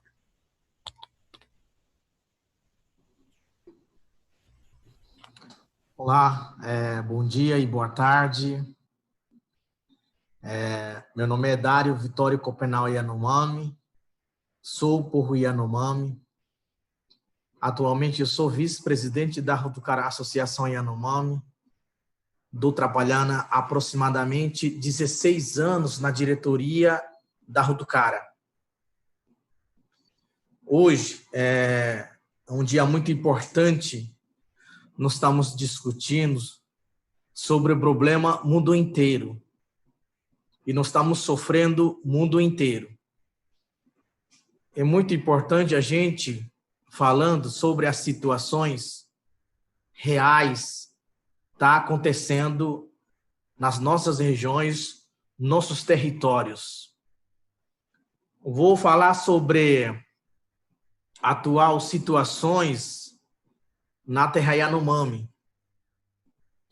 Então, na terra indígena Yanomami, temos mais de 20 mil garimpeiros trabalhando, espalhado. E os nossos rios estão tudo poluídos por mergulhos e ameaça de mortes e prostituições. E tem muitos alcoolismos que entram e outros lícitos são coibidos na legislação brasileira. E hoje, o povo Yanomami, há muitos anos, já sofria bastante.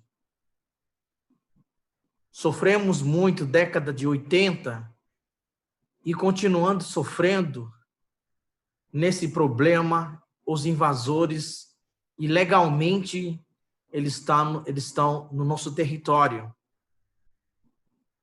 A gente muito, em povos Yanomami, os Equana, a gente está muito triste, muito preocupados. Cada vez mais a gente está recebendo essas violações, mãe natureza, meio ambiente, os nossos rios, e também as pessoas físicas, como seres humanos Yanomami, recebem muito a pressão de ameaça de morte. Há muitos anos, o povo Yanomami e Equana já denunciamos órgão público, as autoridades e as autoridades fora do país. Fizemos várias denúncias. As lideranças locais fizeram uma grande denúncias e caminhamos, são fiscalizadores, como o Ministério Público e a Polícia Federal, o Exército Brasileiro e também o Ministério da Justiça. E também a gente caminhamos sobre contaminação o nosso rio, lá na comunidade terra indígena Yanomami, e protocolamos lá na ONU. Isso já fizemos todo o nosso parte, e como representante da Rutucara Associação Yanomami, fez parte de todas as denúncias, entregamos esses protocolos para as autoridades. Nenhuma autoridade brasileira, como o presidente da República, não nos retornou esse resultado, nenhum assim, mensagem para ele fazer, para ele responder através das denúncias. Hoje nós temos mais de 20 mil, muita gente entrando na terra indígena Yanomami, de avião, de helicópteros, de barcos, subindo onde nosso território está demarcado. Esse nosso território está demarcado 93, 92, mas o nosso território não está respeitado por invasores. O nosso lei brasileira, ele fala, o nosso território é demarcado e proibido entrar qualquer sociedade não indígena. Na legislação brasileira fala. Mas quando o garimpo é legal, eles não querem saber, o nosso território está demarcado. Por isso, o nosso território está ameaçado. O povo Yanomami está ameaçado. Nação Yanomami está ameaçado. Então, a gente muito preocupado hoje em dia. É muito importante os nossos parentes ouvissem essa situação que nós estamos vivendo. O nosso governo brasileiro não está respeitando a diversidade, cultura, o direito de populações originárias que vivem há muitos anos aqui neste país que se chama Brasil. Não é os Yanomami que estão sofrendo e outros povos da floresta nós estamos sofrendo juntos. Tem outras comunidades e outros indígenas. Tem madeireiros, grileiros, pescadores, fazendeiros, garimpeiros e outros terras também estão explorados como mini mineração, outras terras indígenas. Então, isso, nós estamos lutando bastante para os governos tome as providências. O governo, papel muito importante para fiscalizar os territórios indígenas. Isso a gente sabe. A gente reconhece a legislação brasileira que fala. Então, isso, o governo brasileiro não está cumprindo o seu papel, não está cumprindo seus deveres. Por isso, nós, povo da floresta, povo Yanomami, a gente está denunciando, a gente está falando para o governo respeitar, retirar os invasores nas terras indígenas. Então, isso, e a gente combatendo grandes problemas, problema de saúde, problema de impacto ambiental. Então, falando saúde, o nosso saúde está muito ruim. Os garimpos ilegais levando essas doenças para comunidades. Vou entrar como coronavírus. Agora nós temos problema muito grave. No mundo inteiro nós estamos sofrendo. Não é os Yanomami que estão sofrendo. Mundo inteiro nós estamos sofrendo. Então, isso foi trazido por sociedade não indígena. Nós não criamos esse problema que se chama coronavírus. Isso o homem branco que pegou baixo da terra, que transmitiu essa doença, e agora nós estamos vivendo muito preocupado, muito triste. O mundo inteiro nós estamos morrendo, e também os povos da floresta estão morrendo esse coronavírus que se chama, para nós, em língua Yanomami, é Shawara. Shawara que mantendo o mundo inteiro e a floresta também. Então, o garimpo ilegal estão levando esse coronavírus na terra indígena Yanomami. Aonde tem muito garimpo, aonde tem muitos próximos comunidades locais, comunidades, aldeias, e os garimpeiros eles estão transmitindo essa doença com os Yanomami. Isso é muito preocupante. Nós estamos muito tristes, nós estamos muito preocupados, não queremos mais morrer esse genocida de coronavírus. Isso a gente está muito preocupado. E coronavírus já morreram os Yanomami. Shawara já matou os nossos parentes, os nossos jovens já matou. Então, isso é muito problema que nós estamos enfrentando hoje em dia na terra indígena Yanomami. Registrando, recebemos com os nossos parentes, a denúncia dos parentes, recebemos os garimpeiros mataram 2 Yanomami essa semana na região do Surucucu, na comunidade Charuna. Nós estamos luto de hoje. Isso é muito preocupante. É o crime que está acontecendo, como fosse animal matando sem vida. E agora os Yanomami estão tristes.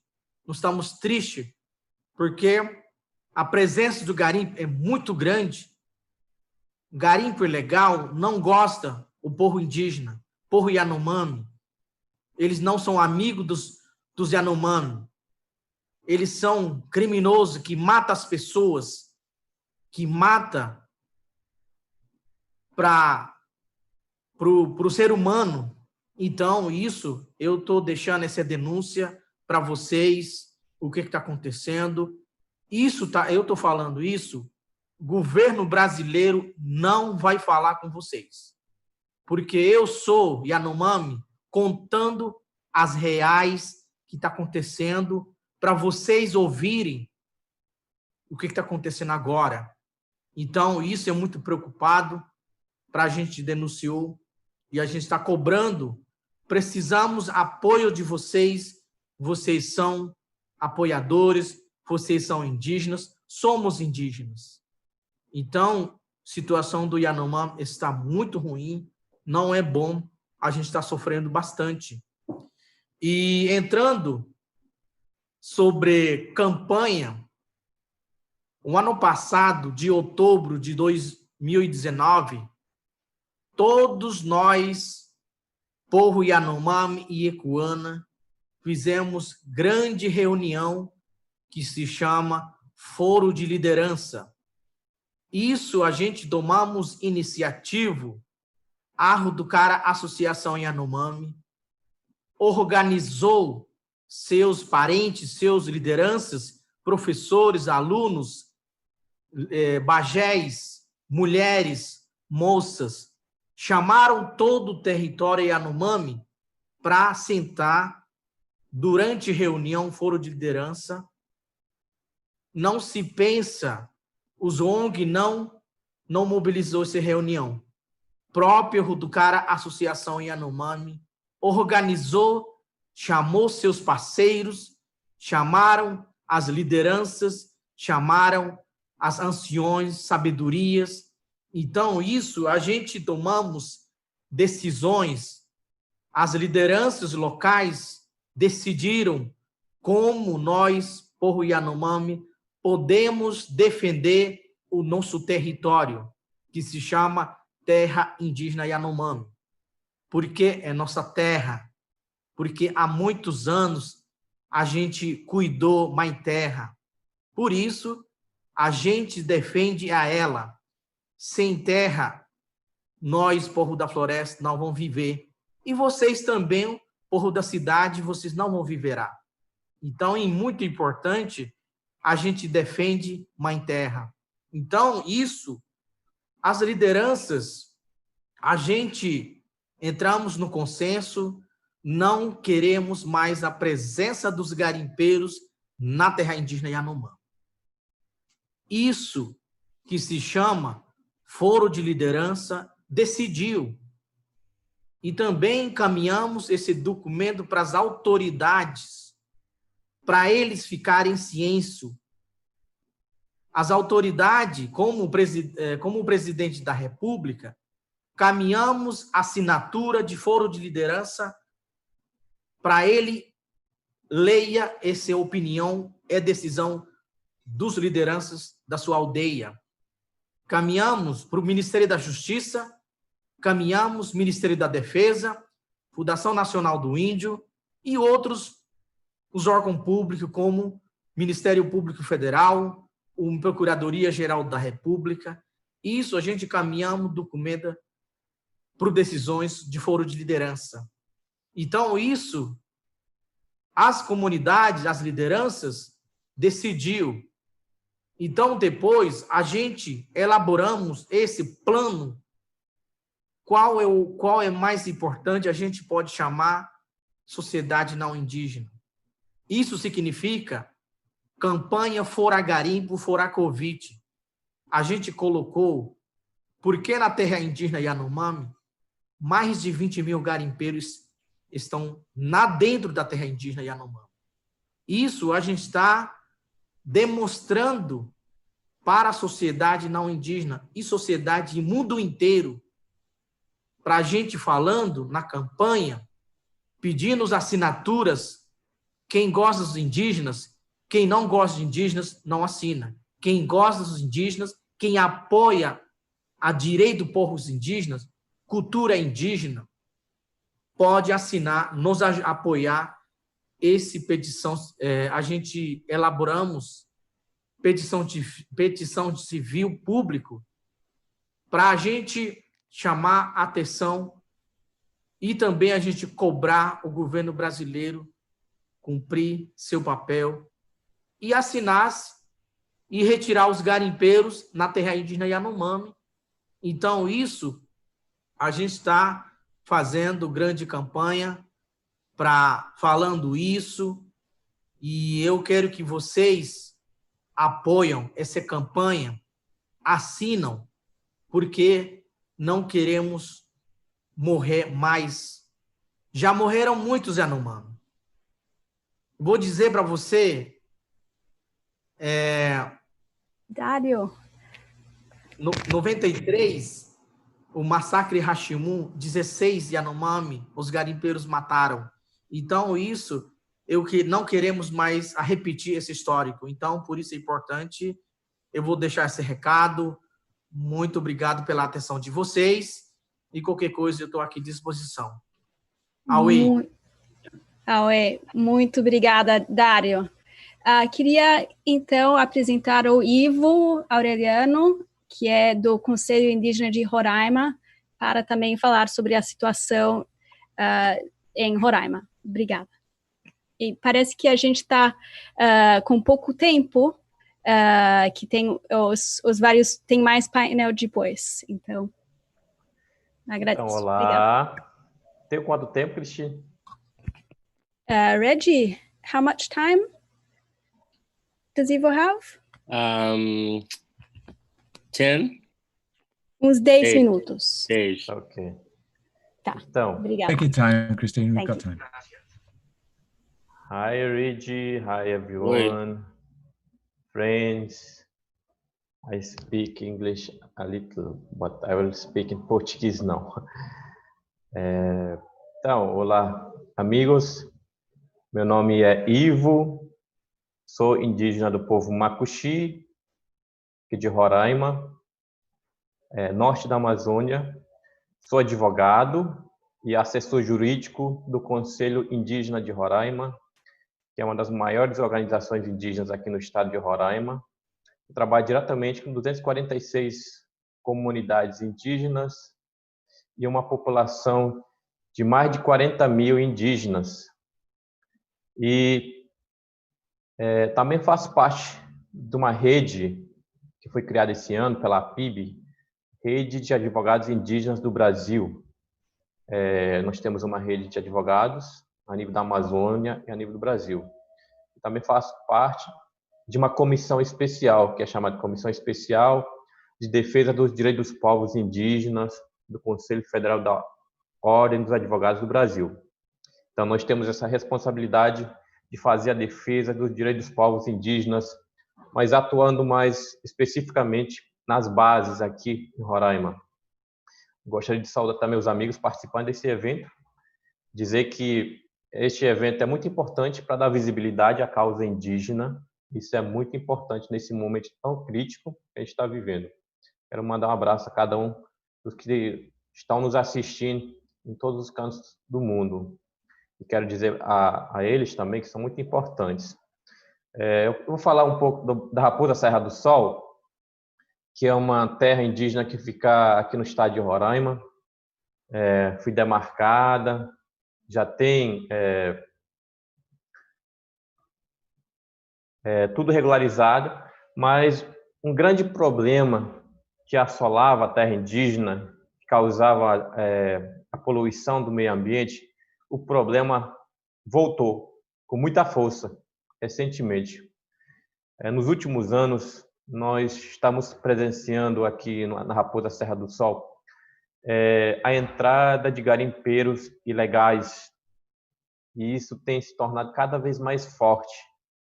A Raposa Serra do Sol tem uma população de mais de 26 mil indígenas, de vários povos, e tem 224 comunidades na terra de Raposa Serra do Sol: Macuxi, Apixana, Taurepang, Garicó e Patamuna. E abrange 3 municípios aqui no estado. A questão do garimpo, como o Dário falou, tem se expandido aqui no estado de Roraima. Na Raposa Serra do Sol já tem vários focos de garimpo ilegal. E nós já vimos denunciando, o CI vem denunciando essa questão, o aumento do garimpo nas assembleias gerais, nas assembleias regionais. As lideranças vêm denunciando, pedindo providências, e nós temos feito encaminhamento. O Conselho Indígena de Roraima tem buscado levar denúncia às autoridades do Estado brasileiro. Também fazendo uma incidência lá em Brasília, falando diretamente com o Ministério da Defesa e Segurança Pública, no qual foi protocolado vários documentos, dizendo que tem que coibir o garimpo, combater para que não seja tarde demais. E até hoje não tivemos nenhuma resposta. Eles sempre alegam falta de recursos, que tem que fazer uma investigação mais aprofundada. São desculpas que nós temos ouvido das autoridades públicas.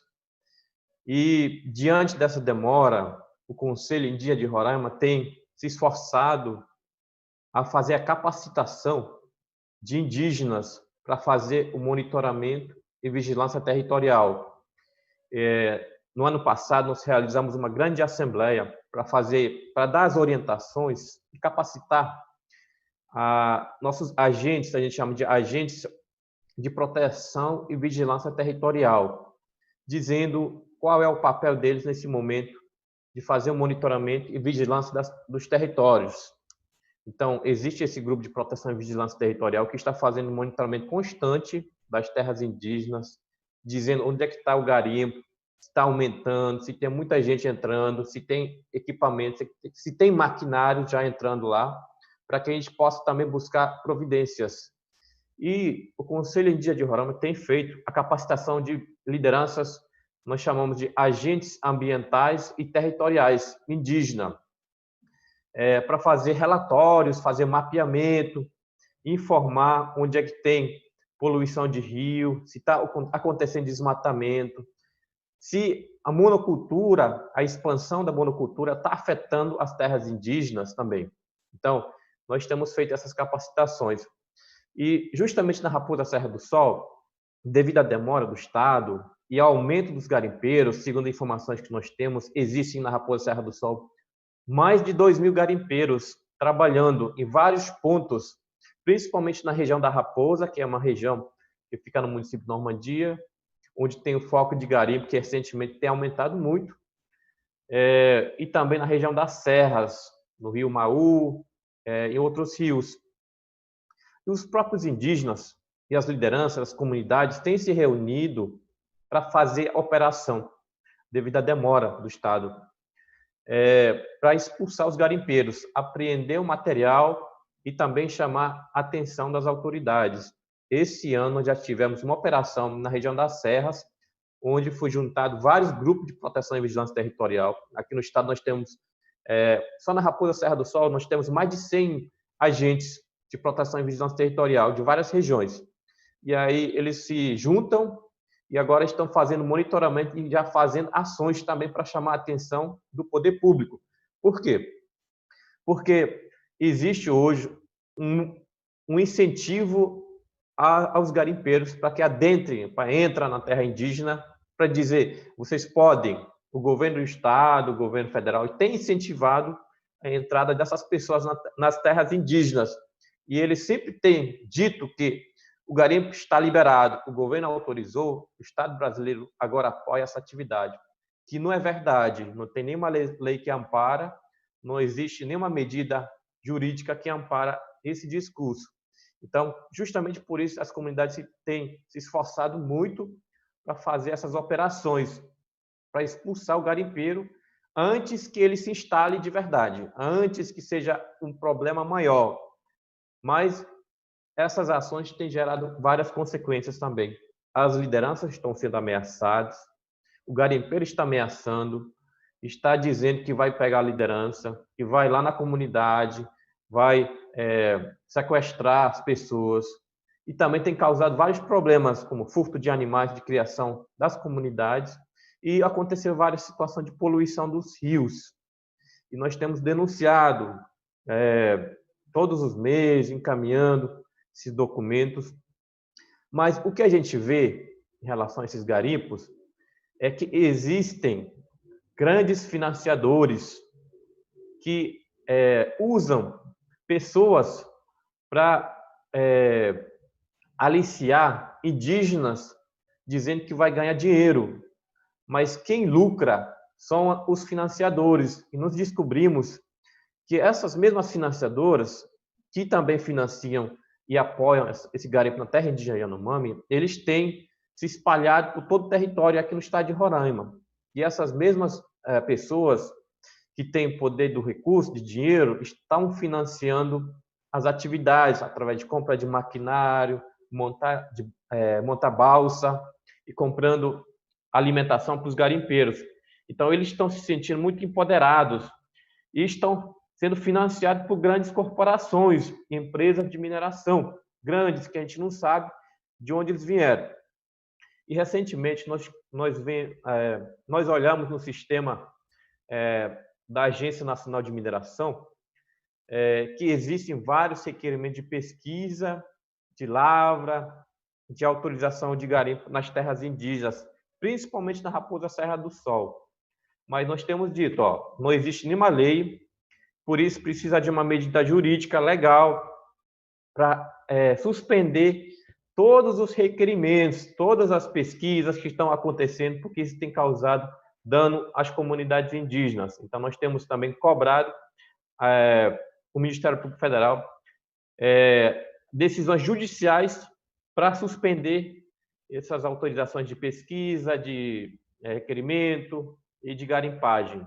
Então, existem já duas ações que ainda está em âmbito de recurso, está esperando uma decisão final para suspender esses requerimentos.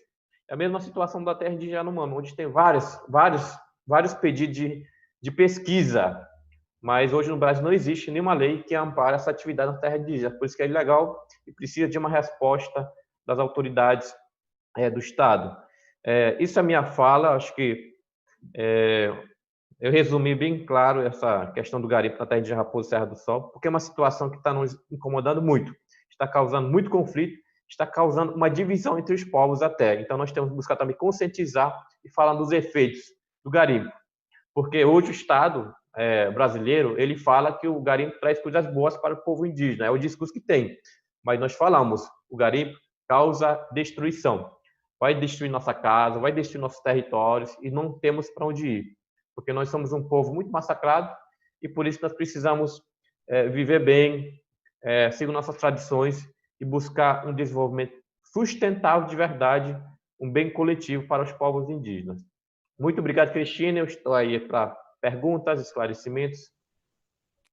Muito obrigada, tanto o Dário quanto o Ivo. Eu acho que a gente tem mais uns 4 minutos, bem rapidamente, para encerrar o painel. Eu acho que a gente tem vários comentários, mas a pergunta é: o que as pessoas de fora podem fazer para apoiar vocês, sobretudo com a situação política que tem no Brasil hoje? Não sei se Ivo, Dário. Olha só, bem rápido. Na minha opinião, essa campanha mundial precisa continuar e precisa conscientizar os consumidores dos países. Isso é muito importante, porque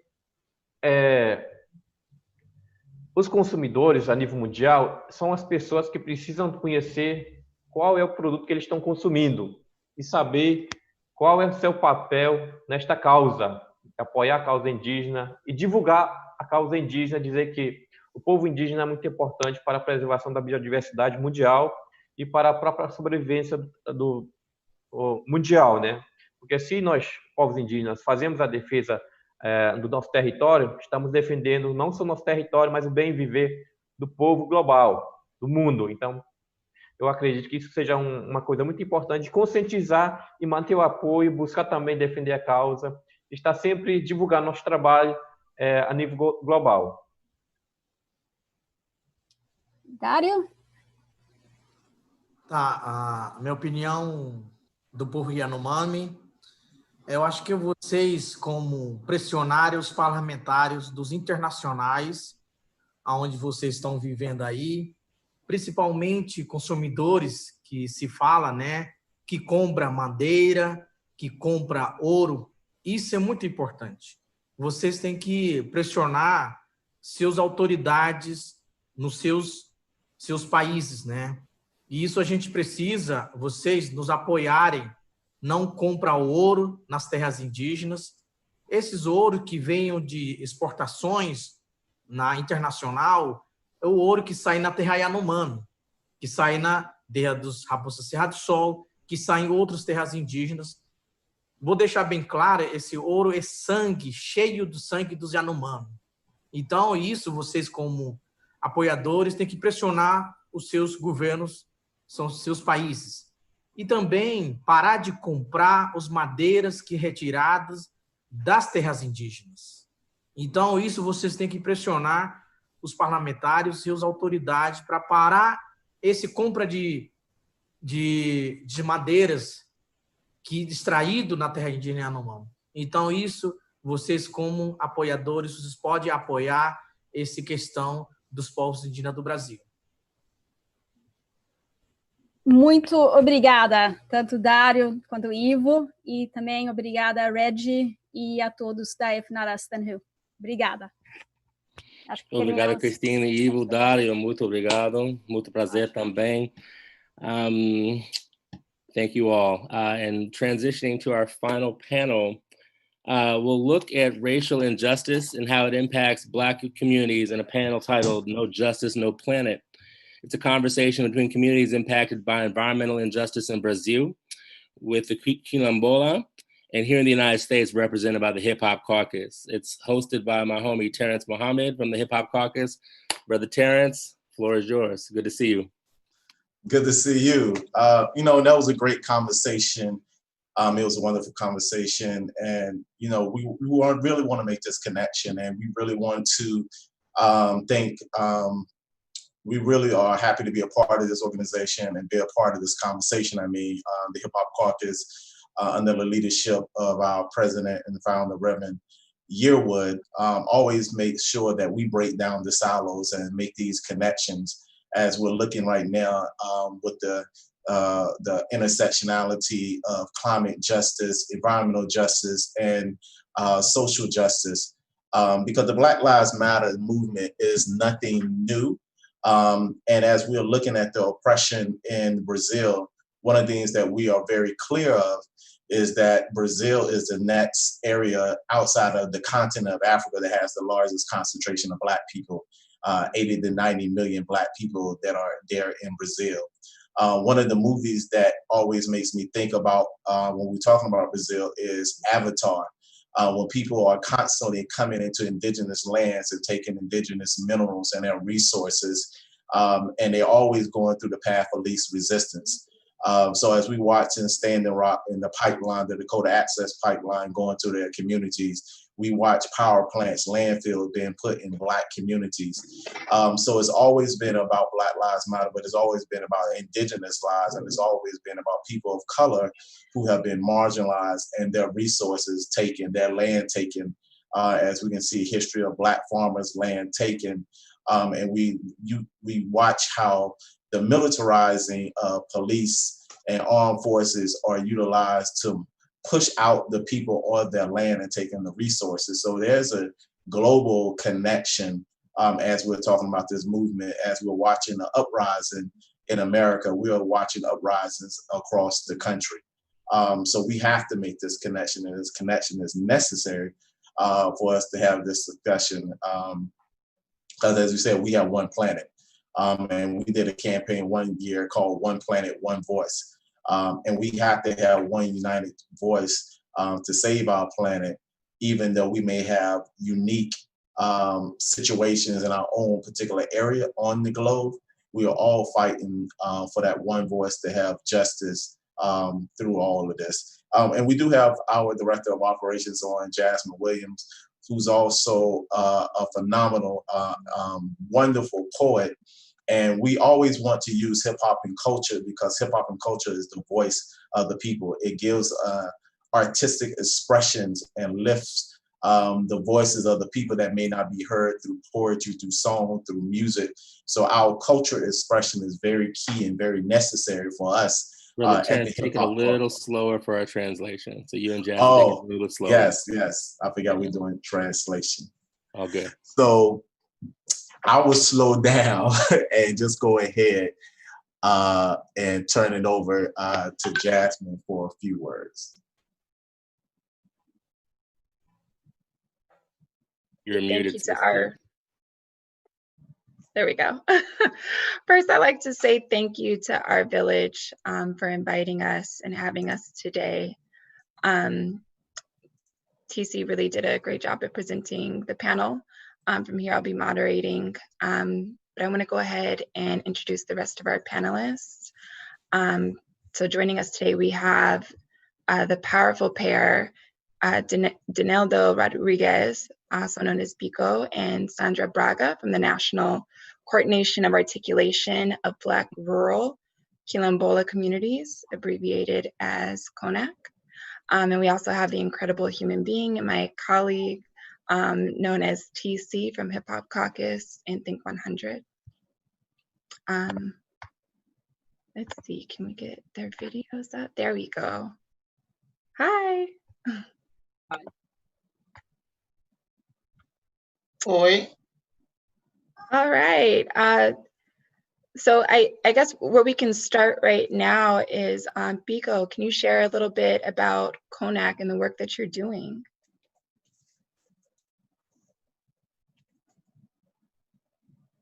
Bom, boa tarde a todas e a todos. Em primeiro lugar, agradecer por essa oportunidade de estar aqui colocando um pouco da situação das comunidades quilombolas, né? E como elas se encontram também, se encontram neste período no Brasil, né? É uma realidade muito difícil que as comunidades têm, né? Não sei se todos conhecem a realidade do Brasil, mas o Brasil é o país que mais tem negros e negras fora da África, né? No Brasil, 70% da população é negra, né? E no Brasil, aonde que foi um dos últimos países a abolir a escravatura no mundo, né? E nós, negros e negras, passamos a ter direito no Brasil, direito na Constituição, há 32 anos. Há 32 anos. Então, é muito recente, né, o direito da população negra no Brasil. A CONAC, ela é fruto desta luta, da resistência contra o regime escravocrata que existia e que ainda esse regime escravocrata deixou muitas marcas, muitas feridas ainda abertas, e essas feridas, elas se apresentam nos números, né? A maioria da população que está passando fome no país é negra. A maioria da população que está em situação de rua é negra. A maioria dos analfabetos no Brasil são negros. Onde há uma desigualdade social muito grande, né? Onde nós, negros e negras, nós fomos expulsos, né, do direito de ter direito ao Brasil, mesmo tendo construído toda essa riqueza que é este país. Nós, negros e negras, estamos sendo proibidos de ter o direito ao acesso à vida, né? E esta pandemia, ela mostrou aquilo que nós sempre dizemos aqui no Brasil, né? A desigualdade, a questão da violência, a questão do assassinato da nossa juventude negra. A cada 23 minutos no Brasil, um jovem negro é assassinado violentamente, onde que as balas perdidas no Brasil só encontram corpos negros. As balas perdidas só encontram corpos negros. Então, não existe bala perdida no Brasil, porque ela só encontra corpos negros. Então, há uma ação proposital por parte do Estado de assassinar a nossa juventude negra, de assassinar o nosso povo negro. A CONAC, ela é fruto dessa resistência, da luta contra o regime escravocrata, da luta para que o nosso povo seja liberto, né? Hoje, a CONAC está em 24 estados da Federação Brasileira, né? Hoje, nós somos mais de 6.000 territórios quilombolas, 6.000 comunidades quilombolas, espalhadas por todos os biomas brasileiros, na Mata Atlântica, no bioma amazônico, nos pampas, no cerrado. Nós estamos em todos os biomas, né? E somos aproximadamente 16 milhões de brasileiros e brasileiras, né? 16 milhões de pessoas quilombola. Às vezes, o fruto desta política pública, que sempre nos deixou à margem de disputar essa sociedade, faz com que o mundo, ao olhar para o Brasil, inclusive os próprios brasileiros, quando olham para dentro do Brasil, não conseguem enxergar a composição dos povos que estão nesses biomas e que são muito importantes para a preservação da biodiversidade e da riqueza que nós temos nesse nosso país. Na Amazônia, 70% da população que vive na Amazônia é negra.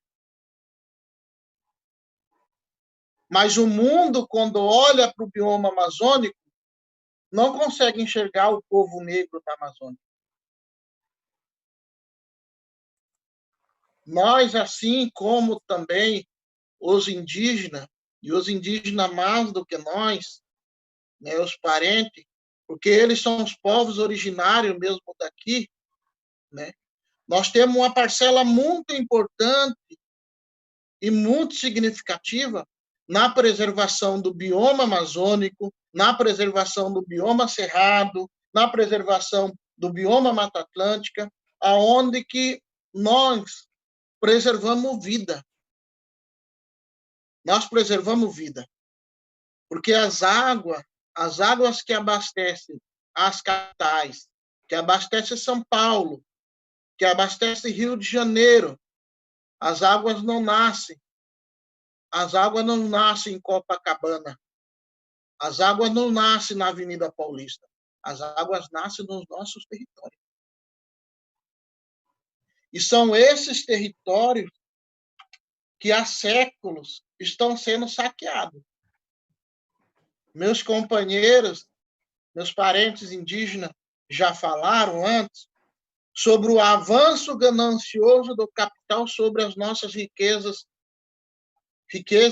e bem comuns. A gente já vem sofrendo com isso há décadas. E a gente tem visto, né, inclusive a pandemia, ela nos ajuda, a pandemia do Covid nos ajuda a discutir com mais elemento aquilo que nós já sempre denunciamos, que este regime explorador, que esse regime saqueador dos bens da natureza é um regime que já não deu certo.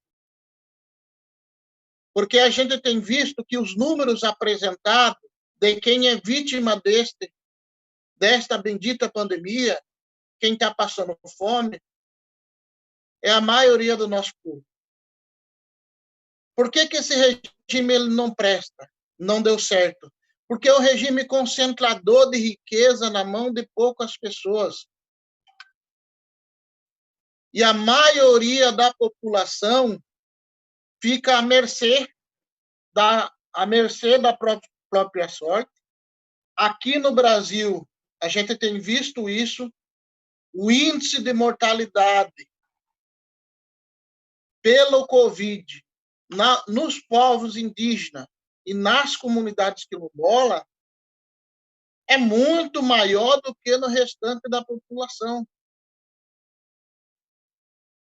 É muito maior do que no restante da população. Das pessoas que estão indo a óbito aqui no Brasil pelo Covid, 62% se declaram negros. 23% se declaram pardo. Pardo aqui no Brasil é aquilo que a elite brasileira achou para dizer que aqueles que tinham tom de pele mais clarinho não são negros, né? Não são negros, mas também não são brancos, mas são negros. 85%, então, de quem é vítima do Covid é negra. Então, e tudo isso a gente pega devido a todo esse atraso que se teve, né, de 520 anos, onde o nosso povo não teve direito a acesso às políticas públicas e o nosso povo não foi sujeito, né, não foi sujeito dela, né. nós temos um grande desafio, porque a gente sabe se nós já estamos sendo explorados há décadas, antes do Covid, pós-Covid-19,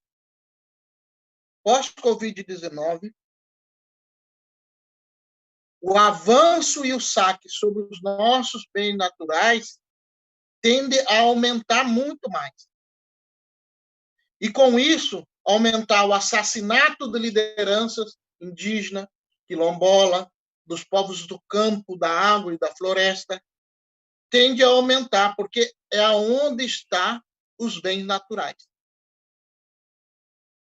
As grandes empresas e os grandes desmatadores do mundo, aqui no Brasil, o agronegócio só não conseguiu dominar o campo porque existem povos indígenas, existem comunidades quilombolas, existem povos e comunidades tradicionais, que são as fronteiras que impedem desse agronegócio se consolidar no campo, inclusive contaminando os lençóis freáticos, contaminando as florestas com agrotóxicos e contaminando o nosso alimento.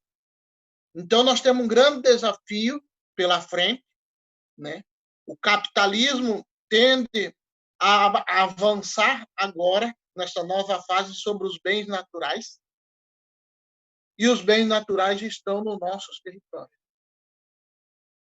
Então, o desafio nosso é muito grande, que por isso a gente precisa de outros atores da sociedade, inclusive dentro do Brasil e fora do Brasil, que entendam a necessidade e o papel nosso daquilo que nós fazemos enquanto guardiões da floresta e guardiões da vida.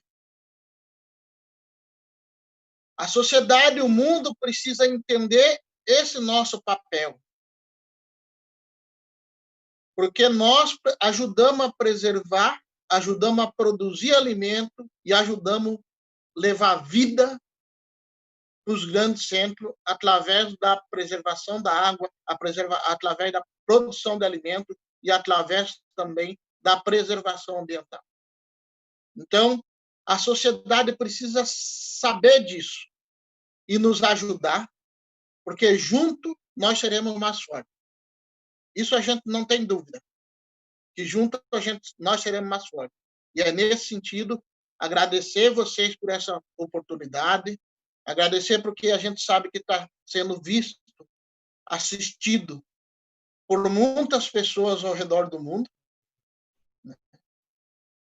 E que nos países onde elas estão, existem muitas empresas que também estão aqui no Brasil causando morte, causando destruição, e que essa destruição ela não vai ser só para nós aqui do Brasil, mas vai ser como um planeta como um todo. Ela vai ter um efeito muito grande no câmbio climático, nas questões climáticas, e que não vai atingir somente nós.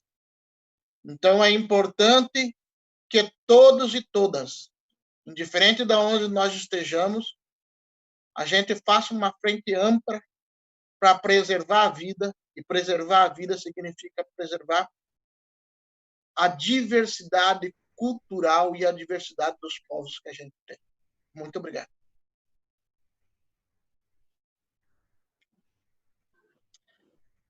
Ronaldo, if nobody has told you today, I just want to say thank you. We see you. We appreciate you and all of the work that you and Koneki are doing in Brazil.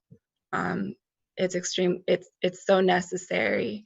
You said so much there, and what really stood out to me was all the intersectionalities of anti-Blackness and violence against Black people and the way that they manifest with illiteracy, limited access to healthcare, violence through climate change, and violence through climate justice. And I think what we tend to forget when looking at climate justice is that it really is a mirror to how we treat Black people. you know, the reason why we named this discussion No Justice, No Planet is because we have a lot in common with the earth. You know, humans tend to treat the earth as bad as they treat Black people. And this is exactly what this entire conversation is about. And this is exactly what the work of Think 100, our climate justice branded hip hop caucus, is all about. So TC, I'm gonna spin it off to you to share a little bit about what we're doing at Hip Hop Caucus and Think 100 and the way that we're driving this messaging forward and raising the awareness of intersectionality and kind of this house of mirrors that we're in surrounding climate justice and anti-Blackness. Yeah, so our, we have a platform, Think 100. You can go to think100climate.com, think100climate.com. And it is a platform that deals with our activism, deals with our cultural expression. It deals with all of the aspects that engages us. So Think 100, we have a podcast that comes out there on all of the platforms that you can listen to have these real discussions that deal with communities of color, that deals with vulnerable communities, and then actually really confronts social justice issues as it relates to environmental justice issues, and the whole gamut. But I did want to kind of back up, because a lot of the things I wanted to be very clear that the majority of the things that you said are not things that are confined to Brazil. Those are things that are definitely confined to Black people here in America. When we have the conversation of we're denied access. So COVID-19, they say wash your hands, but there are states that the water has been turned off, or like Flint, Michigan, the water is no good and they still don't have clean drinking water there. Or we look at the violence of Black youth in Brazil, and under COVID-19, we're seeing more murders like George Floyd, and the murders that are continuously going under COVID, before COVID, and we know it's going to be after, as we watch greedy capitalism that is still existing. And when you said you all have been suffering for decades, I can say we have been suffering for centuries as Black people here in America. And we look at who has the wealth, the 1%, as we would say, or if we look at agribusiness and how our industry of Black farmers have been destroyed. So as Jasmine said, they treat our land, they rape our land, they take our land just the same way they treat our people. They take our people, they rape our people, they destroy our people, just like they destroy the environment. So the wealth that people and the greed that people want, we want to divest from dirty money. We want to divest from fossil fuels into renewable energy and invest not only in corporations, but invest in the people, invest in the environment. We want to give life back, not only to the environment, but life back to the people. So we're fighting against the money pipeline, stop the dirty money, the money pipeline, and stop this this greed that's going not only in Black America, but around the world. So the similarities are there. The game book is the same.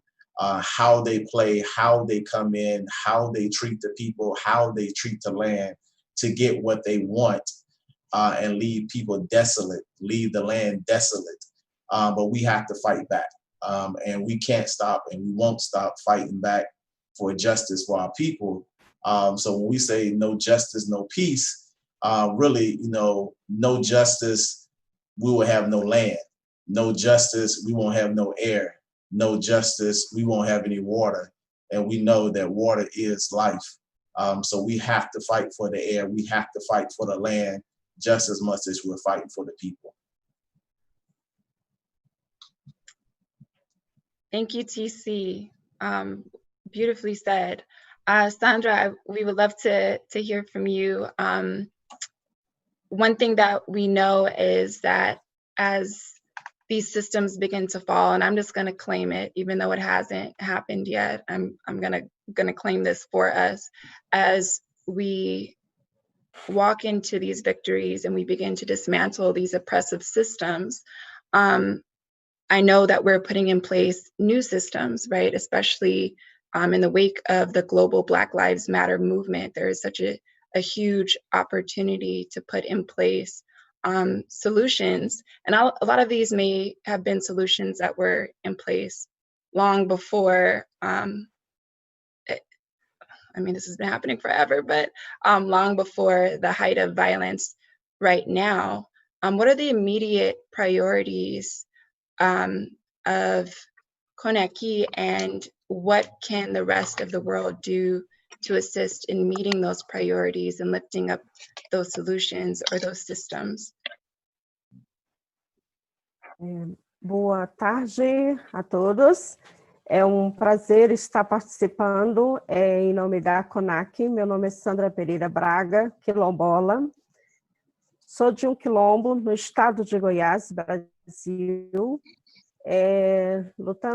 Faço parte da coordenação da CONAC, e para dizer que é um prazer estar nesse momento dialogando com tantos problemas enfrentados nos territórios quilombolas do Brasil. É dizer que para a CONAC é um momento muito importante, né, de dar voz aos quilombolas a nível de mundo, para dizer onde estamos, o que somos e os que estamos passando no nosso país. Principalmente nesse momento de pandemia do Covid, que é um assolador a nossas comunidades quilombolas, mas a gente também agradece pelo momento de estar participando e dando voz e mostrando, né, a essa realidade que estamos sofrendo. A CONAC tem feito um trabalho muito importante com os coletivos, né, e da qual faço a menção a dizer que a Colisão Negra por Direitos, a Via Campesina, a gente tem buscado com os coletivos forças e formas de trabalho, com as incidências, com os diálogos, né, nas demandas, levando voz, né, dando voz a esses quilombos e aos territórios. Então, para nós, esse momento é um momento difícil, porque há esse país que o governo não respeita, né, aos direitos. Como bem disse o Denildo Rodrigues antes, já fez uma análise de tudo que a CONAC está fazendo, mas é para reforçar essas questões que nós estamos sofrendo no país, que é o desmatamento, a especulação imobiliária nos nossos territórios,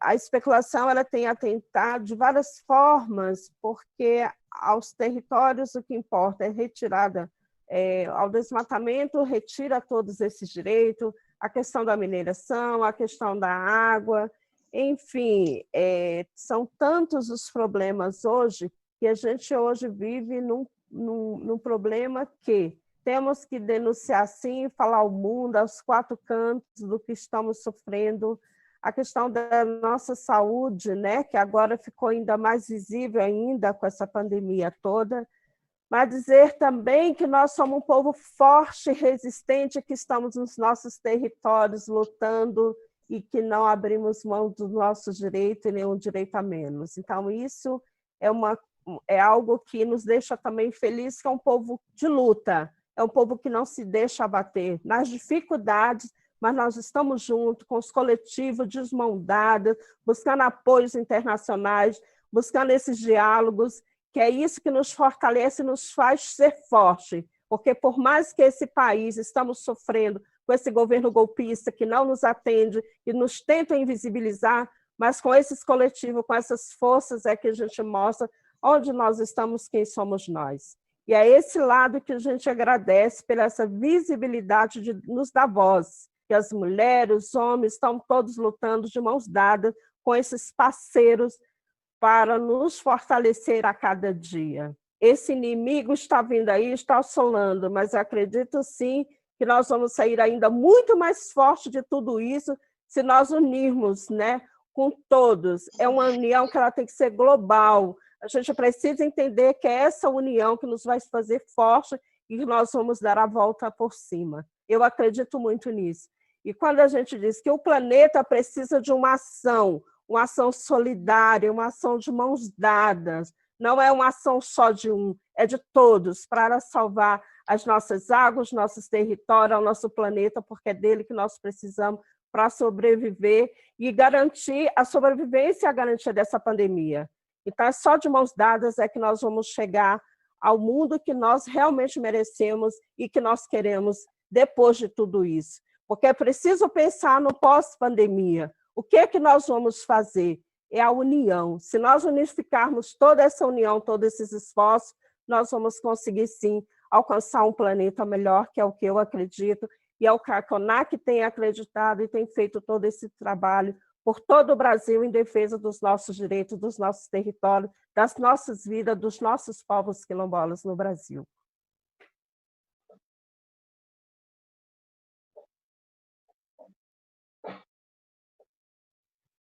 Thank you, Sandra. Wonderfully said. I absolutely agree. We like to wrap out the panel on you on that note. For myself, an action item is going to be going out into the world and continuing to share the stories and the conversation that we've had here in this discussion as well as throughout the day. We do know that culture is contagious and sharing stories is contagious. And it's only by sharing these stories that we will be able to have coordinated efforts within our countries and also globally. And I do believe that we can get to the place that we need to be in the world for humanity and for the earth. Again, I want to thank our village for having us. Thank you so much, Konaki, for joining us today. I know we're just about out of time. So again, thank you so much. Thank you for everyone for tuning in to this conversation today. Thank you, Jasmine. Thank you, Brother TC. Muito obrigado, Sandra e Bico. Muito obrigado também. Obrigado. Obrigada. Thank you for your voice, your courage, and for your tenacity. We are in this together. I'm very involved in all social progress movements, but especially Black Lives Matter movements as a political operative in the United States. Like, I work on Capitol Hill. So I view our strength as global. So the liberation of all Black people, beginning in the United States, but continuing throughout the diaspora, is very important to me. So thank you for your wisdom. Thank you for your inspiration. Thank you, Sister Jasmine, Brother TC. Let's get together in the States and shake the tree a little bit more. We got some good work to do, especially we have an orange monster we need to evict in a couple months. So know that as we get our act right in the States, that we hold you, Koneki, we hold you in our heart. So you are not alone. We are with you. Blessings to you. And thank you all. What a day, right? So thank you to the panel, to Julieta, to Claudia, to Tara, to Bernadette, who couldn't make it, but her voice is appreciated and her work is appreciated, to Brother Dallas, to Cristina, to Dario, to Ivo. Thank you all for your voice. And if we close with one thing, if you remember nothing else, remember that we have to speak up. We have to speak up against this injustice. This injustice isn't just happening domestically in the United States, it's happening globally. We are global citizens and our liberation is not just local, it's global as well. So in that global spirit, well, before I hand off to our brother Otis, Papa Otis, I want to thank everyone for listening. And please make sure you register for the events tomorrow. There's going to be a great conversation hosted by National Geographic between astronaut Jessica Mayer and Ruka Subalini from Amman and interfaith leader Audrey Kitagawa, discussing what brings us together. And on Friday, we'll talk about how communications can be used. Again, the voice. How can communications be used as a tool to fight to save our planet? So that is Thursday and Friday. If you're moved to support local communities, feel free to donate to Roots That Heal fundraiser. All this information is in the chat. Please buy photography, print photography for communities online, and all this information can be found at Our Village US. And we've been going strong, so let's just end this day of activism with beautiful art and artistry. So Papa Otis, blessings to you. Take us wherever you want to take us.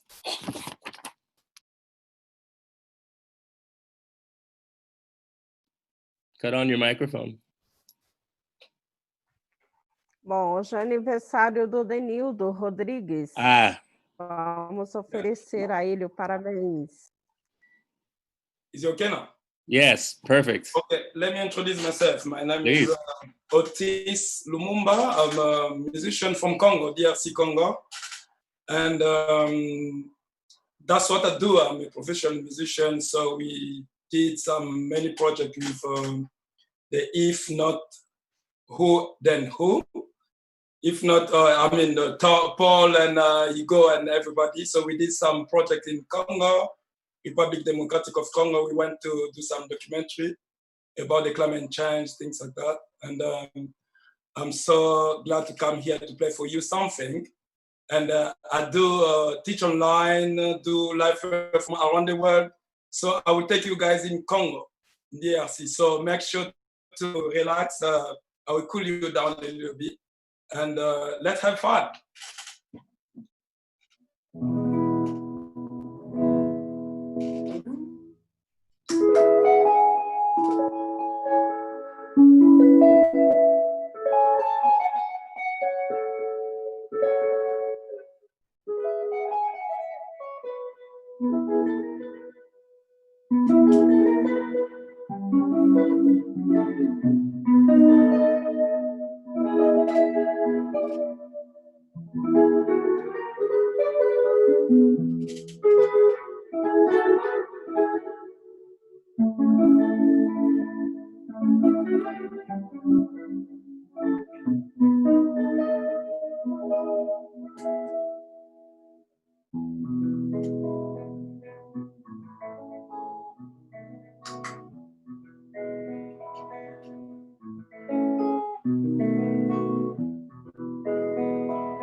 Thank you. Okay, I'll give you a second one. Yeah, exactly. Keep going. Yeah.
Thank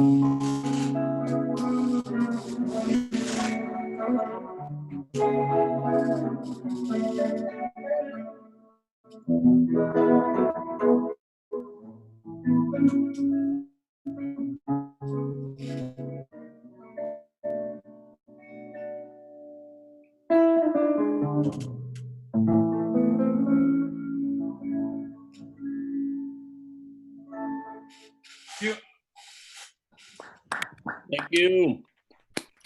Thank you. Can we mute? It's hot here. Before we sign off, rumor has it that it's Biko's birthday. So if that's the case, I'm gonna sing happy birthday in Portuguese. He may not even be on, but he'll catch the spirit. So, parabéns pra você, nesta data querida, muitas felicidades, muitos anos da vida. Parabéns, Biko!